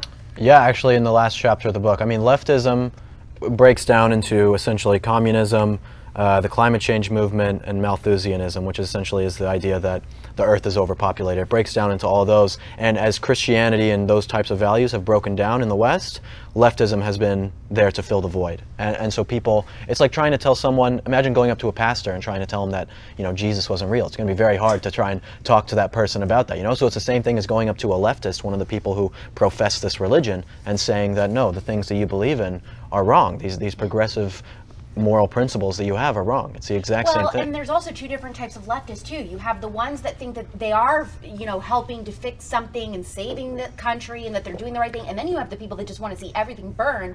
They hate themselves, they hate everything, they're so unhappy, and so they just don't care about anything. And that's, I think, the very hardest type of person to change their mind, because they just don't have any sense of community and they have no reason to live or want to change things. Yeah, I think the dangerous step next, though, is that they've transitioned to just saying that people like us are like evil, racist, all these words and ad hominem attacks and stuff, and now they're actively removing us from situations in the real world, and they're removing us from our positions of power, and even worse, they're now telling these young people who do see it as a religion, they do feel like they're fighting fascists and Nazis and all these things, they are telling them that our words and our beliefs are violence against people and are leading to the deaths of people. And especially with COVID, our stances on a lot of the stuff with the pandemic and the vaccinations and the mandates, it leads to the deaths of people. And so it makes them even more righteous and feel even more justified in their very extreme takes and their approaches to how they're going to solve this moving forward. So that's what I'm worried about next, because it just keeps getting worse and worse. I mean, if you look at back in 2018, 2016 even, versus 2020, what we saw with the George Floyd protests, and then now it's exacerbated beyond what I thought we would see in a 5-year span, and I'm concerned. But it's funny that, you know, you're talking about getting conservatives out of the positions of power, and that's exactly what's happened. And the left, you know, they used to be the people who were the anti-big business, the anti-these big elitists. Now they're the people in these positions. All the leftists on campus you see have an Apple or Google t-shirt on. You know, it's like 9 out of 10 of the richest districts in America went like way above for Hillary Clinton in 2016 over Trump. It's like the left are the party of the elites, and then they tell us that, oh, we have to get conservatives out of these places because they're the institution that is destroying us. It's like, if there's all this institutional stuff and you are in control of all of it, how is it that you are so oppressed? Well, they hate the system, but they are the system. Exactly. In every example, they are the system. And with you guys, I feel really disappointed in the sense of, like, I've been in the movement for a few years now. I've kind of been able to see everything, and I'm like, are you kidding me? We still have not promoted anything that could possibly solve the healthcare system or the college debt system or anything. Why are we basically silent on this? Maybe we're silent, we're being silenced, and so it seems like we're silent, or maybe we just don't have ideas that seem competitive in the idea space. What is it? Because I feel like we can't even get our ideas out. They block our posts, you know? I just feel like if we brought our change, our policies, we would bring systemic change. Like, we would shake things up. We would bring the systemic change that the left always talks about because we believe in attacking the system. Well, that's because the people who are actually reading the bills in Congress aren't the Congress people. They're 25-year-old college graduates who live in some horrible apartment on Capitol Hill who are coming in hungover reading a 300-page tax bill. Who think they're going to be president one day. Exactly, and that's like the political world that we live in now, where the elites have gotten so disconnected from the people that they actually are representing that it means absolutely nothing now. Yeah.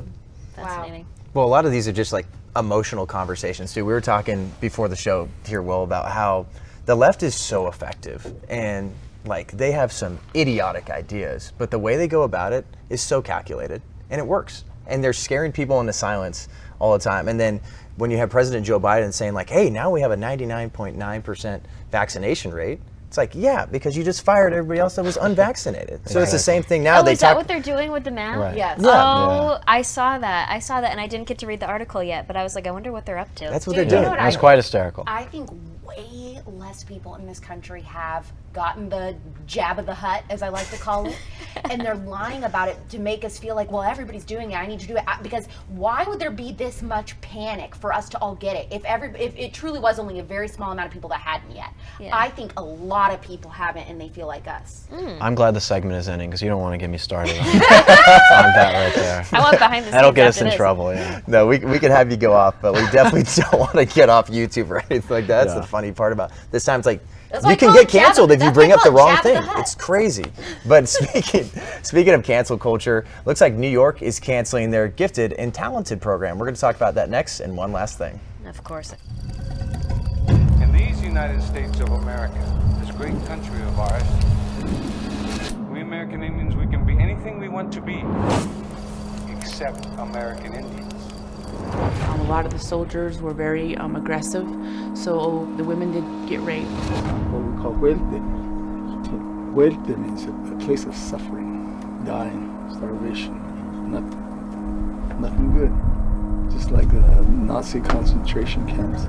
I didn't realize how corrupt things were. I didn't realize what kind of environment we were living in. We had no running water, we had no power. They de-incentivize people from, opportunity. That's why our suicide rate has climbed up astronomical rates. I moved from the poorest county in America, the Pine Ridge Indian Reservation, to the richest area in the country, the Navajo Indian Reservation. There is no difference. The poorest and richest reservations in our nation suffer from identical problems. This is not anything new. This is an everyday occurrence in all tribal governments.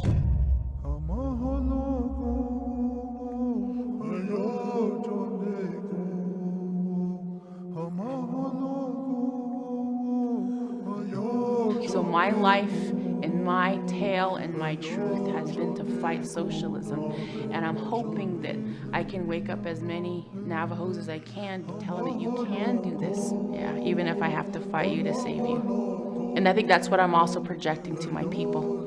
Even though they are so harsh on social media and they completely hammer at me, I tell them, I'll be here even if I have to fight you to save you.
Welcome back to TPUSA Live. We got Will Witt, Alex Clark, Morgan Zegers. We have time for one last thing. We were just talking about cancel culture earlier, and now New York is trying to get rid of the Gifted and Talented program. But before we get to what Mayor de Blasio had to say, this is what this TikToker had to say about how gifted and talented sounds like white supremacy to her.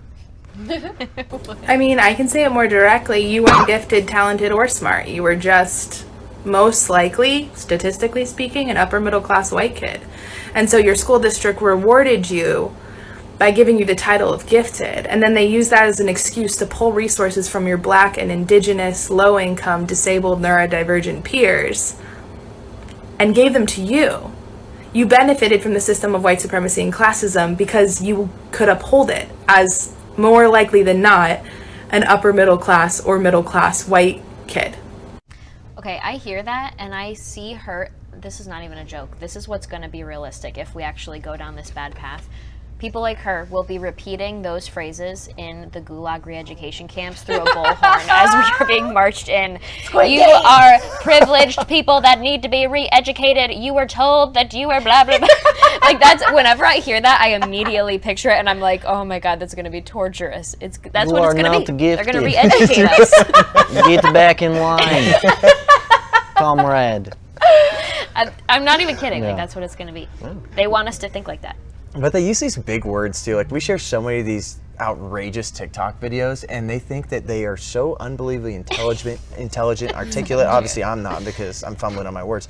But they try to use these big words, and they're like, "Wow, that's so impactful, isn't it?" I Did think you see they're my on a new power TikTok? trip. When they make the new words and then they get to explain them to this like mass amount of random people on the internet, they feel that power trip of like, I dominate this new phrase. I heard something androsexual. I watched libs of TikTok where they explain that it's just being attracted to masculinity in a man that's or a woman called or being anything. a straight woman. Amen. So it's just like they came off so preachy though, like a professor explaining a scientific term. It's No, they not always a think that word. they're better than you. Yeah. They think they have to talk down to you. They say, "Oh, honey," this is like with people in my Twitter replies. It makes me upset to no end. Where I have some guy coming on and saying, "Oh, honey, you just don't understand that this is how the way the world works with trans people." I'm like, dude, what are you talking about? Why are you acting so passive aggressive? Will, you have to accept the new Superman. All right? Yeah. It seems like, but they don't want anybody to feel special or different or celebrate their talents and, you know, different strengths and things like that. Like that's what makes me sad about getting rid of something like the Gifted and Talented program. Why can't we celebrate? And also, who says that that is white kids? That is racist to think that only white kids are in the Gifted and Talented. That's literally what Mayor de Blasio is saying. So that's what New York is doing now. They're saying that their Gifted and Talented student programs no longer going to exist for incoming kindergarten students next fall. And this was first reported by the New York Times. And he said, basically, the Gifted and Talented program, it admitted over 2,500 students, and those were based on test scores, and a lot of those actually included Asian Americans. But that's not going to get talked about. I do not understand, you know, how this is lost on what I call like the mushy middle voters, how they do not notice this, is that the left is always spouting off about we're the racists, yet, you know, the left is who wants to mandate these vaccines that's going to really hurt African Americans. They want to get rid of Gifted and Talented programs. You know what I mean? They don't want to be able to say that based on your own merits you can get into certain colleges and things like that. Like, you just should be given jobs and given promotions because of the color of your skin, not because of your talent. I don't understand. It's insulting too, because he's literally saying, Mayor de Blasio is saying this is just highly selective and racially segregated. Like, it's a slap in the face. They're saying that you can't be gifted or talented if you are born like this. It's a slap in the face, and it's disgusting. And what is leftism? Leftism is collectivism. I mean, that's what they want. They want to say that, oh, this is now for the greater good. It's helping the greater good because now everyone gets the same chance. It's like, everyone deserves equal rights, okay? Not trying to say people don't deserve equal rights, but there are people who are better than other people. But we don't if deserve equal outcomes. We all No. deserve equal opportunity. That is the problem. That is what America was built on. We don't deserve equal outcomes. Some of us are not going to make as much money as other people in our life. Some of us aren't going to live in as nice of a house or whatever. But we all have the opportunity to get that if we want.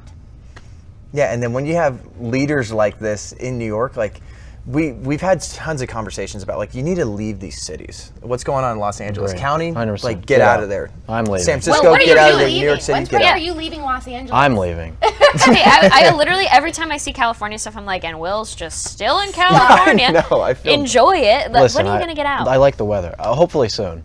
Okay. I mean, like, honestly, to the people in the cities, when you see this stuff that's going on with Bill de Blasio, when you see them say they're not even going to have, like, special classes for smarter kids, get your kids out of public school, government school, and get yourself out of the city. It's no place to raise a kid. New York City is trash at this point. Just leave. Protect your family and leave. Yeah. Everybody says stay and fight. Leave and protect your family. Protect your own. I'm sick of this. I think that's the best way to finish right there. Morgan Zegers, Alex Clark, Will Witt, thanks so much for joining us on TPUSA Live. If you want to hear some more about what we just talked about today, go to tpusa.com/live feed. All these contributors right here, me and so many others, are going to share those stories.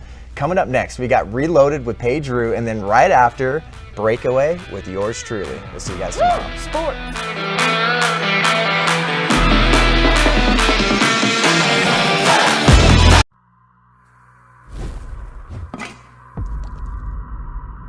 This is your brain.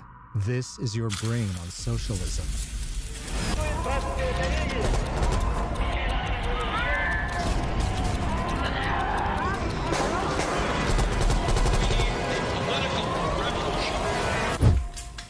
Any questions?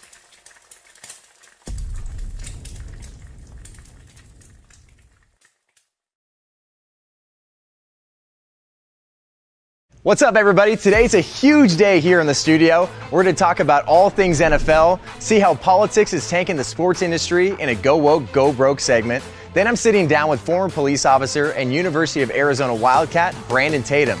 We'll talk about his football journey, where he thinks sports will be in 5 years, how athletes and leagues should support law enforcement, and then he's going to judge my top 10 NFL quarterbacks. You don't want to miss any of it. I'm Jon Root, and this is Breakaway.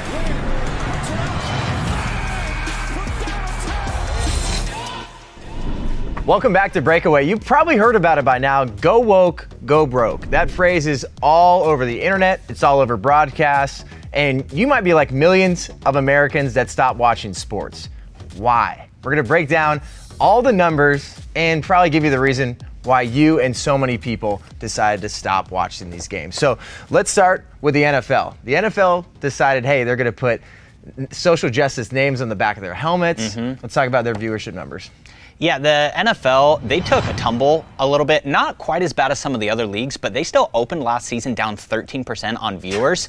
They did manage to rebound a little bit, down 7% only, but this is a league that over the last few seasons has been going up and up and up. So that was quite a bit of a bad take for them. And then, too, we think about the MLB, America's pastime. That's one of America's greatest sports. There's no way they got hit that hard, right? Oh, little do you know, John. MLB playoffs were down 40% on viewership. 40%. And the MLB All-Star Game, second least viewed MLB All-Star Game in the history of doing it. I can't understand why. Oh, no, who knows? But moving the game, out of Atlanta and moving it to Denver, that was disastrous for those numbers. And then also, too, the NBA playoffs. Let's talk about those and the finals. Yeah, the NBA playoffs, it's kind of funny. They were up here in 2021, I believe because LeBron was out, but still down 35% from 2019. People were not watching live sports.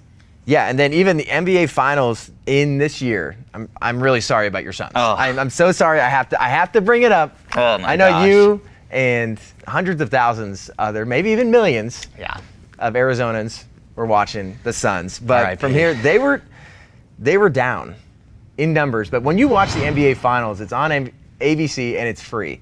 So there's absolutely no excuse. So I think we have to bring it back to the NBA bubble. The pandemic. You're wondering, how are numbers this far down? Everybody's at home. It's shelter in place. So why were the numbers down so much? Because there were social justice jerseys. There was kneeling for the anthem. I think it is one of the worst marketing ploys they ever did in the NBA, was trying to put social justice messaging on the back of these jerseys. People need to know who Luka Doncic is. Funny thing is, you have these names on the back of these jerseys, so it's like, Black Lives Matter passes to I am a man, guarded by say her name, throws it up to justice. Ooh, swat him. This is kind of garbage stuff we're seeing. Just wait. I got equality taking home most improved player next season, so just hold on. But the league response too, when they saw these numbers, they knew they had to do something about it. So Adam Silver came out and said that, hey, we need to do something about this. What did he say? Yeah, Adam Silver basically came out and said, hey, I get it. Some of you are saying, I just want to watch a game. And so he decided there's going to be no more social justice messages on the back of jerseys, no more Black Lives Matter on the court. He backtracked. He went, oh crap, my numbers are down. These leagues make the majority of their money from their TV network deals. So he saw the numbers and said, I'm running the other direction. But you have other leagues like the NFL and the MLB. They've doubled down on their messaging too. Don't go anywhere. We're going one-on-one with former University of Arizona Wildcat and former police officer Brandon Tatum. I'm Jon Root, and this is Breakaway.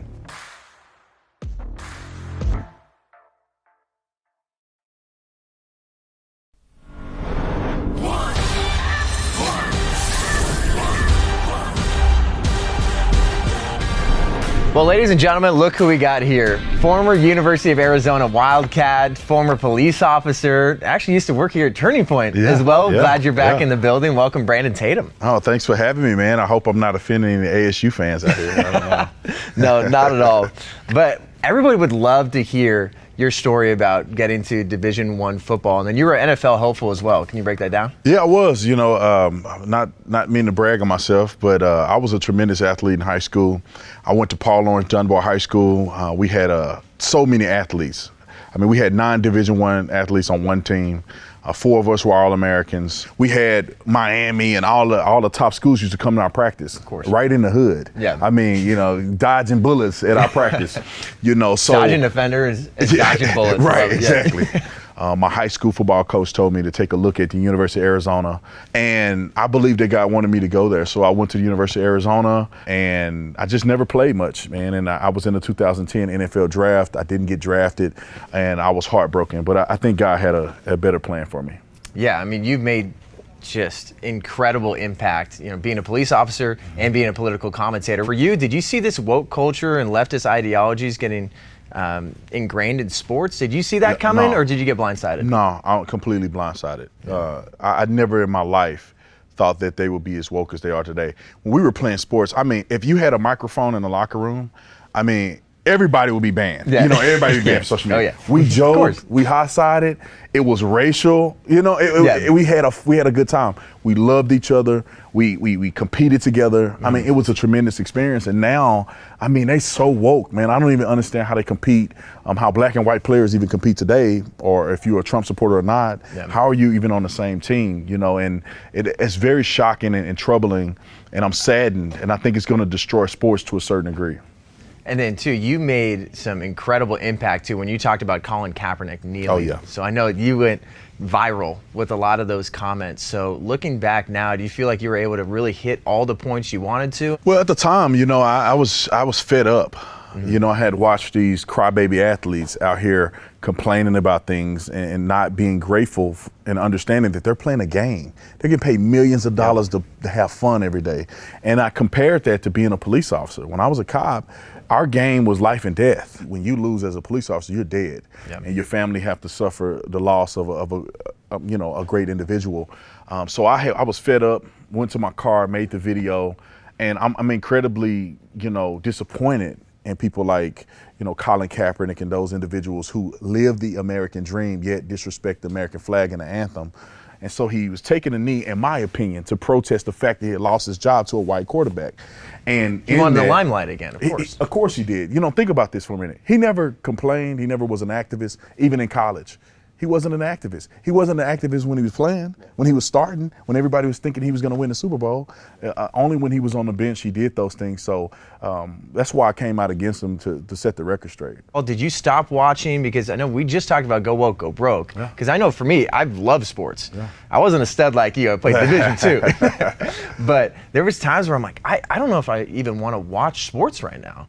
Yeah, it was definitely an effect for me because I couldn't watch these people disrespect our country. It was a level of protest on my end to say, you know what, I owe it to our country to protest these sports teams that are doing these different things. And I didn't watch football, I think, for 2 years. I try to watch a little bit on YouTube every now and again, and they're at it again.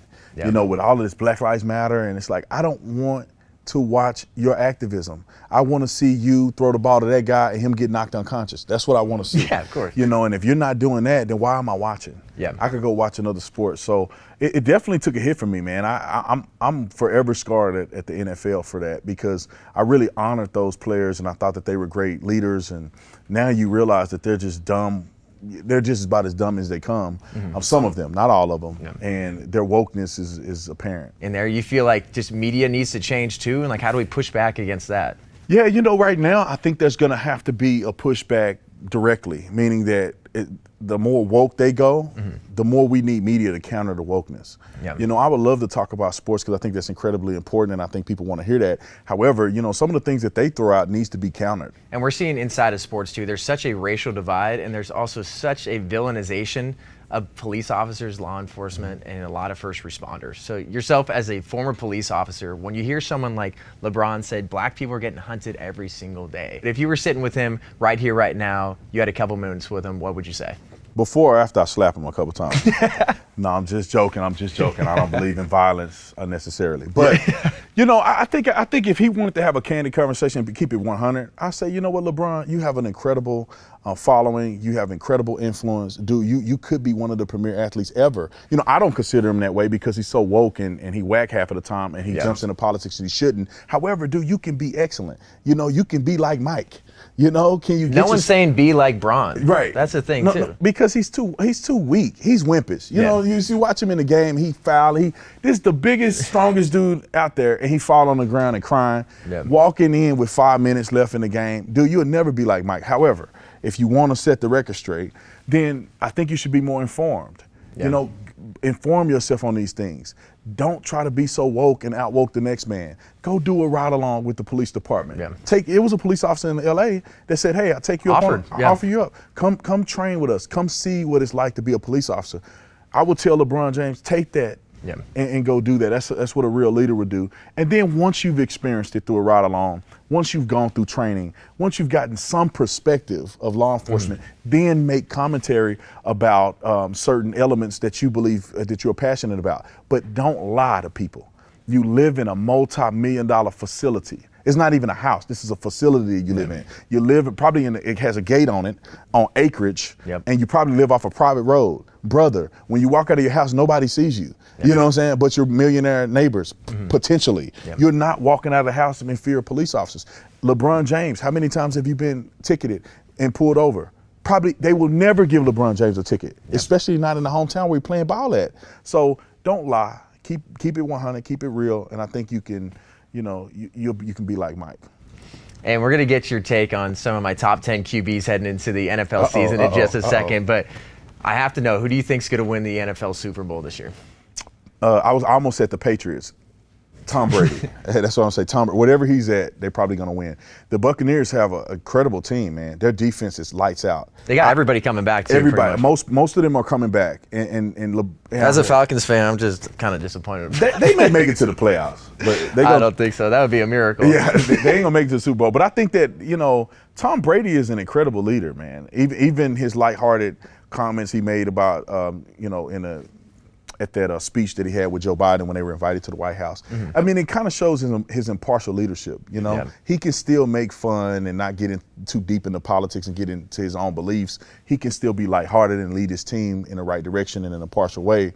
So I think he got it on, man. I mean, they got good running backs. They got him. They got good wide receivers. I mean, even Antonio Brown, which is the nuttiest player in the NFL, I don't know how he's playing. But God must have a plan for him because he got back in the NFL after, you know, secretly record people. I mean, that's another thing too. It's like if you can get the job done, they're going to give you a job. Look, this is why Colin Kaepernick is the biggest liar in the world. Okay, he claimed that he didn't play because of racism or systemic oppression or whatever he was trying to claim. Well, Michael Vick killed dogs and went to prison and came back and started in the NFL. And Antonio Brown had the commissioner, I believe, on tape record, called him the N-word, all kind of stuff. He was doing all kind of nefarious stuff. He should have never played in the NFL again. Because of his talents, he played and ended up winning the Super Bowl. So I would say I think it's going to be the Buccaneers. And that linebacker, I don't know his name. He was from LSU. That dude is a monster. He ran a 4.3 and a 40 coming out of college at his NFL combine. Devin White, man, he's one of those video game players. You know, when I used to play the video game, I used to recruit people. You know how you get the stats up. He was one of these fake players that were, you know, a linebacker running with 99 speed. Yeah. I mean, that guy's a tremendous athlete. Well, you're in the 99 Club as a dad, former police officer, former D1 athlete. You heard it here first. Buccaneers are going to win another Super Bowl championship. We really appreciate it. We're going to be right back with you, too. We need to hear about what I have to say with my NFL quarterbacks. Thanks a lot, Brandon. All right, brother. Coming up next, Brandon Tatum's going to give his take on my top 10 NFL quarterbacks, and that's happening right after the break. I'm Jon Root, and this is Breakaway.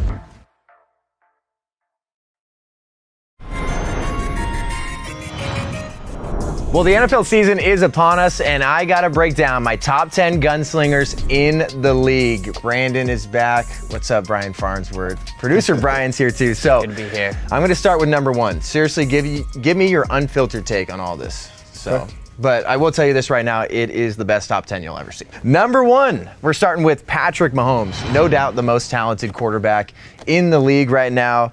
Back-to-back Super Bowl appearances. Obviously, the last one was not good, but he is unequivocally the best quarterback right now, number one. No, I think he's a tremendous athlete. I think that's a good pick. Man, he's the highest rated QB by Pro Football Focus over the past 3 seasons. So he is my number one. Number two, Aaron Rodgers, reigning MVP. Rodgers had all that drama over the summer. I mean, was he coming back to Green Bay? Was he not? But the nice thing is now that he's for sure going to be playing this season in Green Bay, he's got everything set up. He is coming off an MVP performance. In my opinion, great number two, second best quarterback in the league. Number three, Tampa Bay, Tom Brady. So obviously he just got another Super Bowl ring, and he's got his full squad back. We were just talking about that. Brandon said that the Bucs are going to win another Super Bowl. That makes me really depressed. I would actually switch him with Patrick Mahomes, you know, on that list, because I think you put Brady number one. I think he would be because he's a winner, man. Yeah. He is going to. How in the world did he get on the Buccaneers and turn around and win a Super Bowl? He make it look easy, man. Still trying to figure it out. And they started out rough, man. They started out rough. It wasn't a clean break for him, but he still turned around and found a way to win. That dude is a winner. Number four, Deshaun Watson. We'll stick to just on the field stuff. But as a talent, he has to be incredible in his position because his defense is garbage. He's great. He's young. And honestly, any team is going to be lucky to have him. We'll see how long he's playing football, though. That's the biggest problem. Number five, remember this guy being the front runner as MVP last season, Russell Wilson? Honestly, I think he's been one of the most consistent QBs ever since he jumped into the league. So he's top five, no doubt. Yeah, I think he'd be in the top five. Number six, Josh Allen. You got to love Bills Mafia. You got to love Josh Allen, too. 69% of his passes he completed, 37 touchdowns against 10 interceptions, and he also rushes for TDs as well. He gets it done, and he's only 24. Personally, I think you have him a little low, and if I were you, I wouldn't go into the city of Buffalo anytime soon. You put this guy 6. These are people who jump off of RVs, crushing tables to prove their loyalty to the team. They might strap me down to that foldable table, too, just jumping on me on that one. Number 7, my boy, Matt Ryan. Matty Ice, the former MVP. I am a little biased, and it might be a little high on this list. I can see you squirming over there, Brian. Look, here's the only thing I'll say. Nobody loses Julio Jones and gets better. It's the only thing I'll say about that. God, that hurts, Brian. Number 8, Dak Prescott. Oh, no. Oh, man. Listen to this. He was on pace for almost 6,000 yards throwing last season. I think number 8 is a good place for Dak. Yeah, I mean, he wouldn't be in my top 10. I'm a Cowboys fan, unfortunately. I grew up in Texas, so, you know, of course I got to like them, even though they disappoint me every year. I just feel like Dak Prescott and Ezekiel Elliott, they're prima donnas, man. They are prima donnas, in my opinion. They cannot get elite players. I don't know why. Believe me, Brandon, I know all about disappointment with Yeah. your NFL team. Look what I'm wearing right now. Right. Number 9, Lamar Jackson. There's been 2 unanimous MVPs in the league. Tom Brady in 2010 and Lamar Jackson in 2019. The deep ball obviously still could use some work.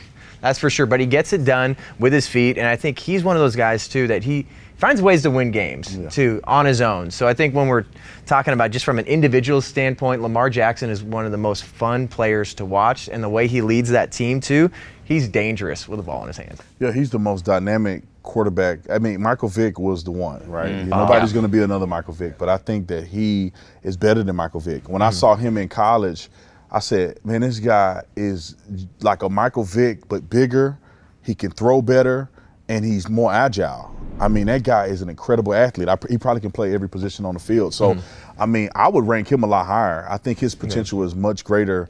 I think his potential is up there with Patrick Mahomes. I mean, Patrick Mahomes had an incredible team, incredible coaches.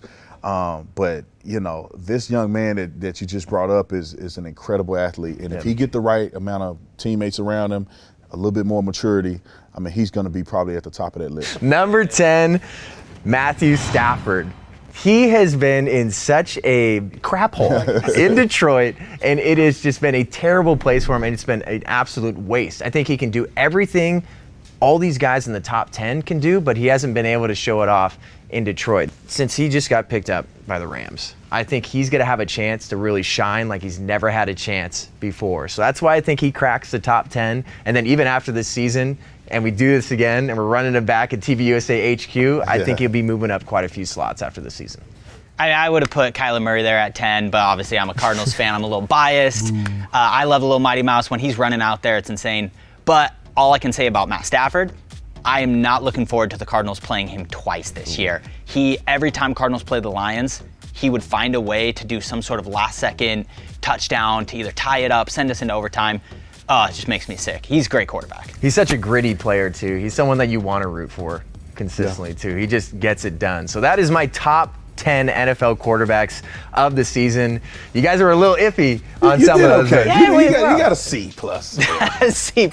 You don't want to miss what we got next. Brandon Tatum's going to be on the hot seat for the 40-second shot clock. That's coming up next. I'm Jon Root, and this is Breakaway.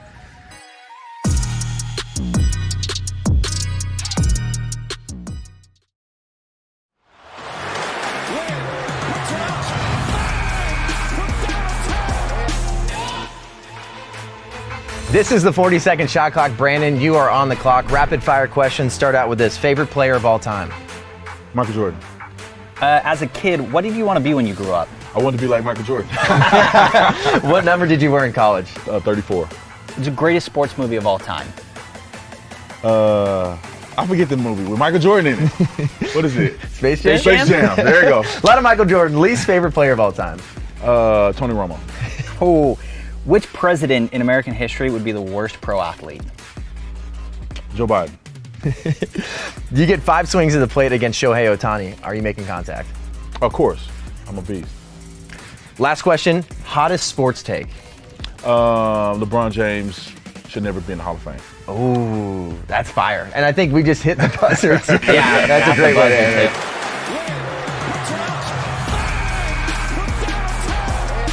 Well, that's all we got for you. The show is wrapped. Brandon Tatum, thanks so much for joining us. Producer Brian, always a good time with you. Make sure you like, comment, and share so we can keep the conversation going. I'm Jon Root, and this is Breakaway.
The media is a bunch of liars. And what isn't being talked about is how they even lie about the amount of gun violence in this country.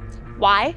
Probably because they have a political agenda, one that pushes for enhanced background checks that infringe on our freedoms and will ultimately stop good people from the ability to protect themselves. Today, I'll explain why the FBI had to fact-check the media and then talk about 3 bills introduced this year that will destroy our Second Amendment. I'm gonna pick up a brand new gun and show you what the background check process looks like. Then stick around while I see how this thing shoots. My name is Paige Roux, and this is Reloaded.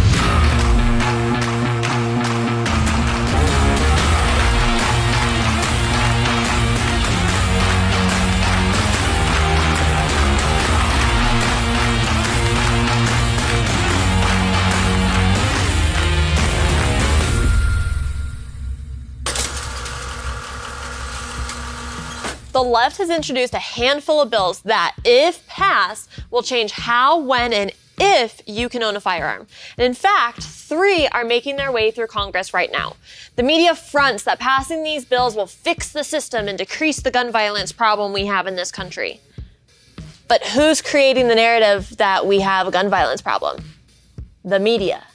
The only gun-related stories you see on mainstream media are those about criminals or mass shootings. And here I go with the air quotes again. 2 questions that I honestly never thought to ask myself are, what is a mass shooting? And where is the media getting their information? Until I came across these gems a few weeks ago. 2 articles titled, "New FBI Data Shows the Number of Mass Shootings 10 Times Lower Than Media Reports." And another titled, "FBI Refutes Popular Media Claims About Mass Shootings." Drama! Am I wrong for just figuring the media would use the data given by the FBI? It's the FBI. How does the media and the FBI have different numbers? Well, I'll tell you. Once again, the media and the left are manipulating definitions in order to deceive Americans to follow their anti-gun agenda. Go figure. So instead of getting their data from the literal FBI, a government entity, the mainstream media gets their data from a private nonprofit called Gun Violence Archive, or GVA. Isn't that a cute name, Gun Violence Archive? How unbiased of them. The FBI and GVA come out with reports every year that give statistics on incidents that involve a firearm, and they categorize them in different ways. So for example, the FBI report lists the number of active shootings since 2016, and they specifically define it as active shootings. So in 2016, there were 20, 2017, there were 31, 2018, 30, 2019 stayed at 30, and in 2020, there were 40. So there are over 330 million people in the United States and an estimated 400 million guns owned by US citizens alone, and there were 40 active shootings in 2020. 40. The report also found that none of the total 40 incidents occurred in educational environments, healthcare facilities, or houses of worship. Was there still violence that involved a dangerous person handling a firearm? Yes. And I don't mean to mock this because these incidents did still occur and families were affected by them. But the FBI's data does not fulfill the left's narrative that there is a national gun violence problem. So they instead get their numbers from the Gun Violence Archive. During the same time frame, the GVA reports the number of mass shootings as 2016, 382, 2017, 346, 2018, 337, and 2019, 417. They still don't have a confirmed number for 2020 because they're probably going to make it like 1,000 or something. So how can they have such drastically different numbers? It's because the FBI and Gun Violence Archive use different definitions. Let's take active shootings, for example. The FBI excludes self-defense, gang violence, domestic disputes, and more. But the GVA doesn't exclude anything. So if you use your gun in self-defense, that's an active shooting. Drop your gun while cleaning it, active shooting, according to the GVA. Here's some facts for you, GVA. Guns prevent an estimated 2.5 million crimes per year, and usually the gun is never fired. 60% of convicted felons claim that they avoided committing a crime when they knew the victim was armed. 66% of criminologists say that gun-free zones are more likely to attract criminals than they are to deter them. And the National Shooting Sports Foundation documents a 77% increase in female gun owners from 2005 to 2020. The manipulation is insane. Mainstream media only highlights stories that shine a negative light on firearms because it fits their agenda for gun control. The Gun Violence Archive uses the term mass instead of active because it draws your attention to negativity and the idea that a large number of people were killed due to firearms. What we don't hear about is how firearms save lives. On May 25th, 2021, in Albuquerque, New Mexico, a man used his firearm to protect himself and his girlfriend when a suspect attempted to break into his home and threatened to shoot them. The suspect was hospitalized and charged with armed robbery. April 26, 2021, in Greenville County, South Carolina, a man named Christopher Kennedy was accused of choking a woman he had a relationship with while she was holding a 9-month-old baby. During the assault, another man tried to defend them, which allowed her time to find a gun on Kennedy's body, and when he came after her again, she shot him.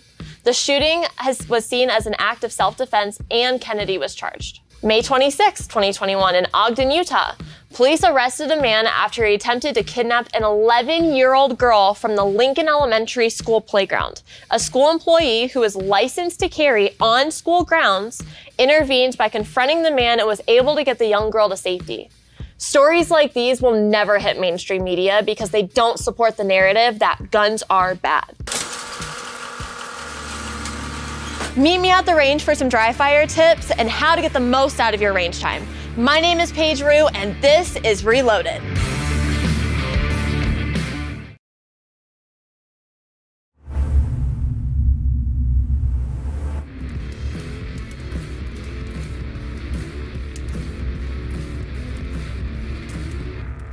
So speaking of gun control, let's head over to the range where I'm going to show you what the background check process is to get a firearm and how recent bills infringe on our Second Amendment freedoms.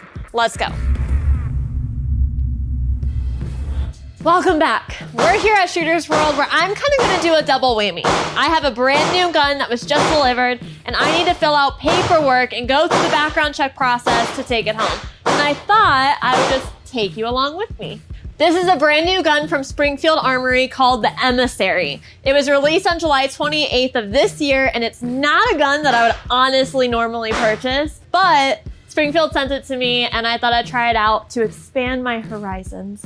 But before I can officially call the gun mine, I have to fill out a 4473. This is a government form that gun licensees use to run a criminal background check in order to make sure that I am legally able to own a firearm. The forms are either given to you digitally or as a hard copy, just like this one. But whether you're purchasing or having a firearm delivered to a federal firearms license or an FFL, like a gun store or a pawn shop, you have to fill one of these out. Even though this form is used on a federal level and is same regardless of what state you're in, some states have more requirements and waiting periods to purchase firearms than others. For example, New York has one of the strictest processes. You have to apply for a permit, submit fingerprints, pay an estimated $400 for permit processing, explain your reasoning for owning a firearm, and then go through a waiting period that could last 3 to even 10 months. In Arizona, which is where I'm at, I need an Arizona driver's license with a current address on it. That's it. So now I need to fill out my 4473, which is basically just a bunch of personal questions. Last name, first name, middle name, it's where I reside, my gender, social security number is optional on this form, and then height, weight, birth date, just a couple personal questions. Then I go through some questions and answer yes or no to. They'll ask if I'm a wanted felon, been accused of domestic violence, or if I'm addicted to drugs, or if I'm a US citizen, just things like that. Once I fill all of this out, the next step is to run the actual background check. The licensor copies exactly what I've entered on my 4473 into the National Instant Criminal Background Check System. We call it NICS, N-I-C-S, NICS. Before submitting, they confirm what type of firearm the background check is for, like a handgun, long gun, or a frame. So this one's gonna be a handgun. The licensee does not enter the make, model, and serial number of the firearm you want. That's kind of a mistake that a lot of people think. It's just handgun, rifle, or a frame. Once they do all that, they hit boom, submit, and they receive one of these responses: proceed, delay, or deny. A proceed is pretty simple. It means I'm cleared and I can take my firearm home with me that day. A deny is Also simple, it just sucks. It means for some reason you're not legally eligible to own a firearm. This could be because you have a medical marijuana card or have something on your record that you definitely need to take care of. The third of these responses is a delay, which is kind of the tricky one. It basically means that they have to go deeper into your background check to make sure they're clearing the right person. People get real nervous when they're delayed, and it happens all the time, so just don't be nervous. You can be delayed simply because you have a common last name like Smith or Anderson. So it's totally common, but it is possible. And in Arizona, the licensee is given a date from NICS stating that if a response isn't given by that date, Brady law does not prohibit the transfer of a firearm to the buyer. So that's kind of confusing. I totally understand. Normally it's 3 business days. So if I were to do the background check and I were to get delayed, the licensee will tell me, okay, if you don't hear a response by this date, then you're legally able to come get the firearm from us. And those are background checks. Now, I'm gonna throw a curveball at you. I have a concealed carry permit in Arizona, so it's magical. The licensee doesn't have to go through the whole background check process with me every time I pick up a firearm because this card says I've already been cleared and I'm good to go. So they simply write down my permit number and the gun is mine. That's how the process works right now. And again, some things could be different depending on what state you live in or their laws. But there are 3 bills that we need to pay attention to, and they are HR 8, HR 127, and HR 1446, which could change the process nationwide and possibly stop citizens like you and me from being able to purchase firearms. So listen to this. HR 8 is a bipartisan background check, and this would require background checks for every single firearm sale or transfer. How it works right now is you have to go through the FBI's background check system whenever you purchase a firearm from an FFL, so gun store or pawn shop. Now there are 2 exceptions to when a background check is not required that some states allow. One is during a private sale, which would be like a friend selling you their firearm. And 2, if you gift a firearm to a friend or family member. Now there is such thing as a straw purchase, which means that you are going to purchase a firearm from an FFL dealer for someone who you know cannot legally own or pass the FBI background check, and that's highly illegal, so don't do that. But speaking from experience, team members at our gun store are trained to detect straw purchases and decline sales if they're sus. HR 8 would essentially remove those 2 exceptions nationwide. The next bill floating through Congress is HR 127. It's Sabika Chic Firearm Licensing and Registration Act, which was introduced earlier this year. It would require the licensing and registering of all firearms nationwide. It would also prohibit the possession of certain ammunition and large capacity magazines. The first step in this bill is that the ATF, which is alcohol, tobacco, and firearms, will create a process to serialize and register ammunition and firearms. This registry would include make and model, serial number, owner, date purchased, notification of when the firearm is loaned, and where it'll be stored. So basically, the government is going to know exactly everything about your firearm. Talk about helicopter parenting. Then the Department of Justice will also have a database with all of this information.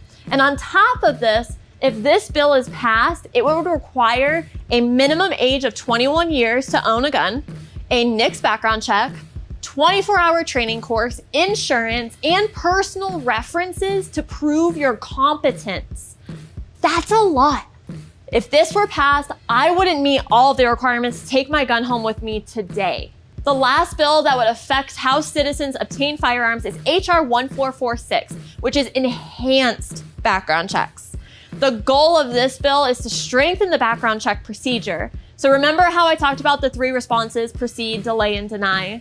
Well, HR 1446 targets the delay process and makes them indefinite until FBI wants to provide you a response. This basically means if I were to get delayed, the FBI would not have a deadline to complete my background check.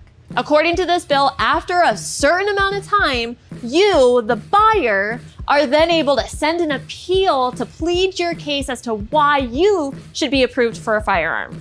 What if they never get back to you? Is this a beat around the bush way to stop people from legally getting firearms? Or is it the first step in just pure gun control? Because it sounds like that. Thankfully though, I am able to take my gun home with me today, but let's try it out on the range here first.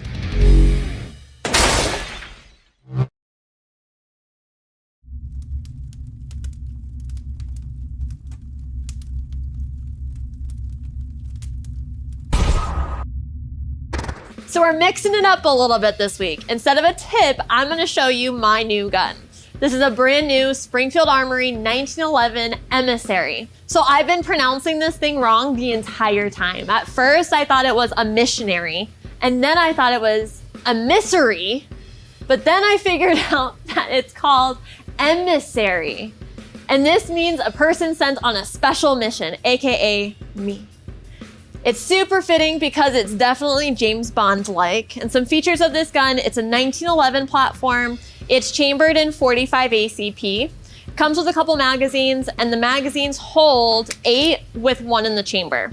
It's got a 5-inch barrel, and they legit say a grenade-like texture. At first, I don't know if I love the grenade texture. It's kind of rough, but I feel like it would really help control the gun, so I guess we'll see. The trigger is a solid body, flat face trigger, and again, I've never seen a trigger like this, but I'm kind of interested to see how it'll fire. The sight is the same as the Springfield Hellcat. So what it is, it's a U shape on the back, and then it's a tritium front sight. I think it's pretty cool that it does this. It's a little bit different. The rear sight is slightly different than a lot of other firearms because of the rear U instead of like a box, but I really like it. I also like that it has a rail so that you can put a flashlight on it. I think if I were to have this firearm as like a daily firearm, I'd more so use it as a home protection gun. And for home protection, I definitely want to have a flashlight. So I like that they have a rail right there. Like I said, this is not a gun that I would normally own, but maybe my mind will be changed. So let's shoot it.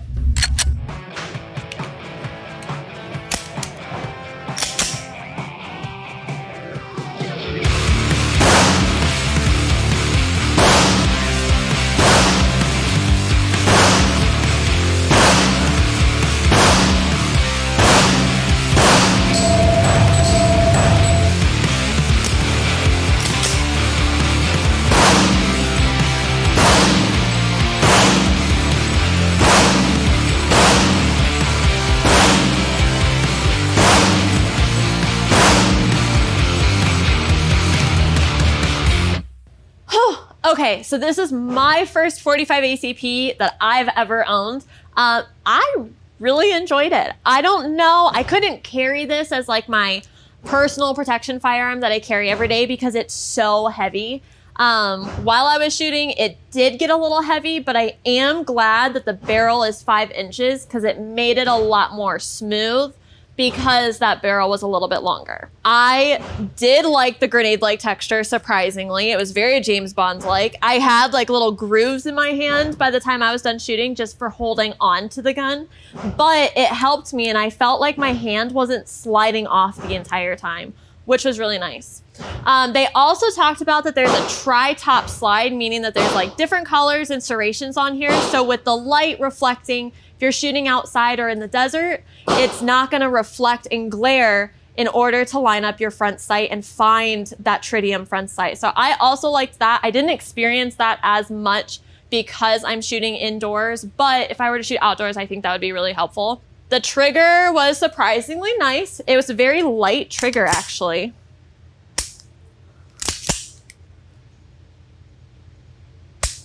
It was a very light trigger, and I felt like I was able to control the recoil really well, especially being for a 45 ACP. It wasn't that bad. I didn't have any jams. Once again, it was a brand new firearm that I've never shot before, but I want to shoot it a little bit more just to see if I will get any malfunctions. I've never had any issues with Springfield and malfunctions. However, this is a brand new platform for me, so I do want to try it out a little bit more before I say, no, it doesn't have any jams and it has no issues. It fits really well in my hand, especially for how small my hands are. It's a single stack magazine. the grip is not gonna be as wide or as thick. So I'm able to get a really good grip on it still, regardless of my hand size. Like, it feels really comfortable. It's pretty good. I would probably use it for a home protection firearm just because it has a rail and I'm able to use it as use a flashlight for it. I definitely can't conceal this gun because of how heavy it is. But for 45 ACP, and I really was not sold on this when I first got it delivered, I'm warming up to it. Thanks for hanging out with me, guys. We went over a lot of technical stuff today, like the FBI and the GVA and a bunch of HR numbers and bills that are currently going through Congress. It's extremely important for you to know how to safely acquire firearms and what the government and media are trying to change about it.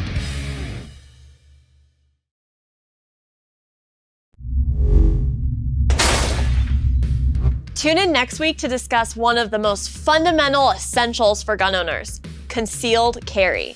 Don't forget to like, share, and comment on this video so I can talk 2A with you every week. My name is Paige Roux, and your firearm freedom just got reloaded.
Hey there, it's Jon Root. Coming up next on TPUSA Live, watch the newest episode of POPlitics where host Alex Clark will tell you all about if Kim and Kanye are sticking together, what movie you have to see in theaters, Adele's new single, Hot Take Tuesday, and so much more. Next on POPlitics.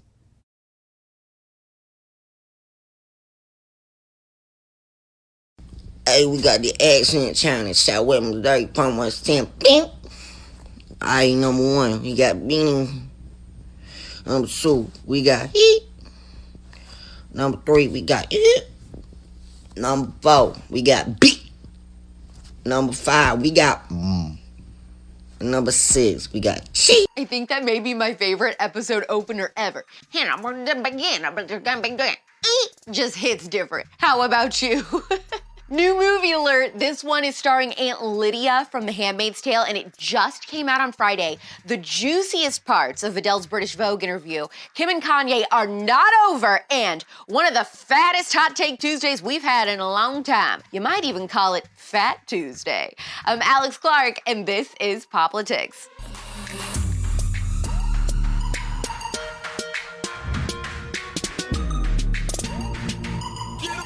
If you've never watched The Handmaid's Tale, you should. I highly recommend it. And if you have, you know Aunt Lydia, AKA Ann Dowd. She can be straight up terrifying in the show. Good morning, girls. Friday, her latest movie came out, and it's getting absolute rave reviews. The movie is called Mass, and it's a drama about two sets of parents meeting face to face for the first time. The parents of a victim of a school shooting and the parents of the school shooter. What would you like to know? Everything. I want to know everything. Why? Why do I want to know about your son? Because he killed mine. It's not our fault, Richard. The movie got a 94% on Rotten Tomatoes and an 8 out of 10 on IMDb. You have to go to the theater to watch, but I'm hearing great things. I haven't seen it yet, but once I do, I will definitely tell you what I think. The premise of this movie reminds me of one of the Columbine shooters. I watched this documentary about his parents called American Tragedy on Amazon Prime. Turn on the TV. We're looking into it. Any We station. have no idea who the shooters are. Just as of yet. listen. Two students we spoke with. So the enigma was, how does someone go from being the least violent person to committing mass murder?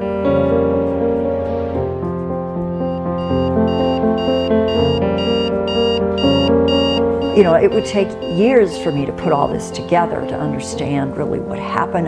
I didn't even get a police report until 6 months after. I was clinging to maybe they were wrong about Dylan being there. You know, I was thinking I didn't listen well enough, I didn't teach.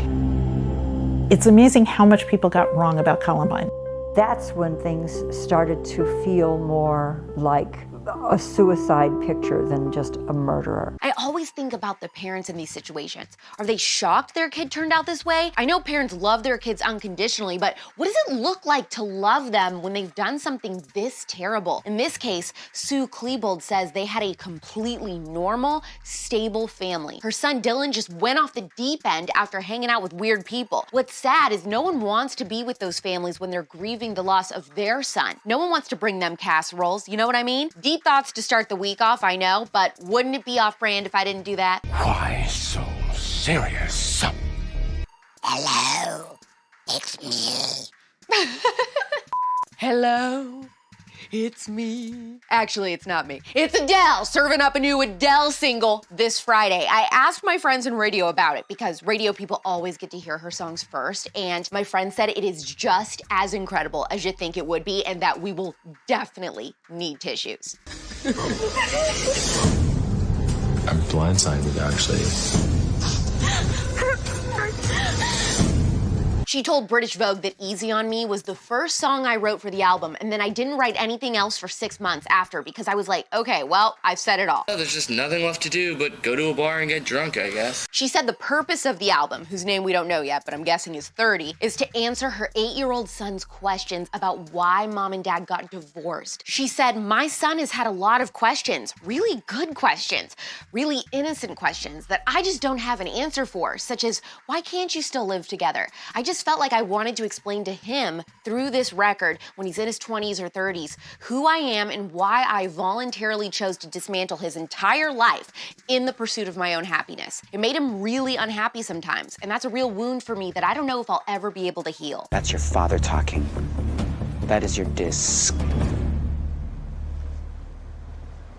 father. She also talked about the public's reaction to her losing over 100 pounds. She said, I don't understand why it's a shock. I understand why some women especially were hurt. Visually, I represented a lot of women, but I'm still the same person. The most brutal conversations were being had by other women about my body. I was very effing disappointed with that. That hurt my feelings. That's me.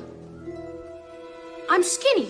Yeah, on behalf of Adele, the fact that people got straight up irate that she dared to lose weight is BS. She was a woman doing what she wanted for her body. Heck, she was doing the healthy thing for her body. The people who are constantly accusing conservatives of wanting to control women's bodies prove more and more as the days go by with mandating the Jabba the Hutt and getting pissed off if people aren't overweight, that they are the ones obsessed with controlling women's bodies. At this point, if you aren't fat, depressed, angry, blue-haired, oppressed, or any letter or number in the gender alphabet, your status as a woman just doesn't matter.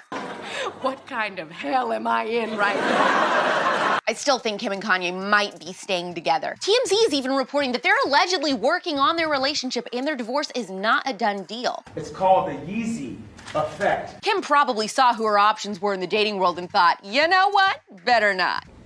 This just isn't working out. I think you're great, but maybe we should just take some time off from each other. It's not you, it's me, it's what I'm going through. Do people even break up in person anymore? Almost all of my breakups have happened over the phone. I mean, either text or phone call. For one of my last ones, I had to literally beg him to meet me in person to even admit that we had broken up after he ghosted me for 2 weeks. And then he acted like it was the biggest inconvenience in the world to even have a conversation about it. I mean, hello? Hello? Stop it, Adele, your segment is over. Other people have heartbreak stories too. Bye.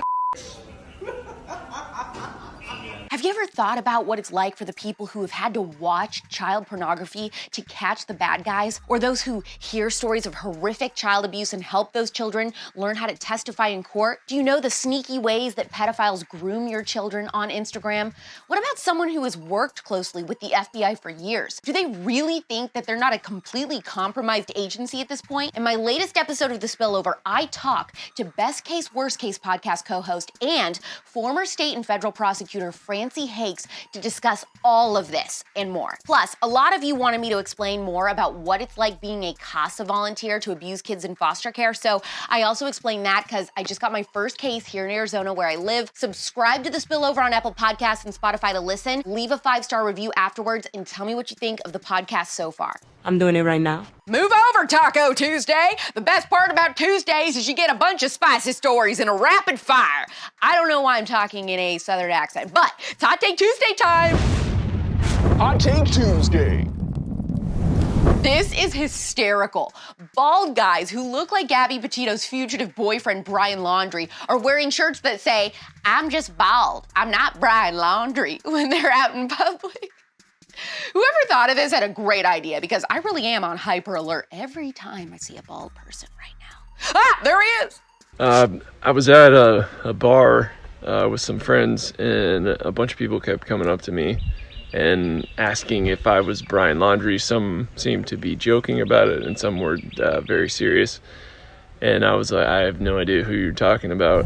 Squid Game actress Hoi-Yeon Jung gained 15 million Instagram followers so far. I'm one of them. She's so freaking gorgeous. Look at her new Louis Vuitton photo shoot. I like pretty things, and I like fancy things. Did you ever see that Trainwreck Cats movie a few years ago with every celebrity ever in it? Because of this movie, we know why Taylor Swift said, "I'll be the actress starring in your bad dreams."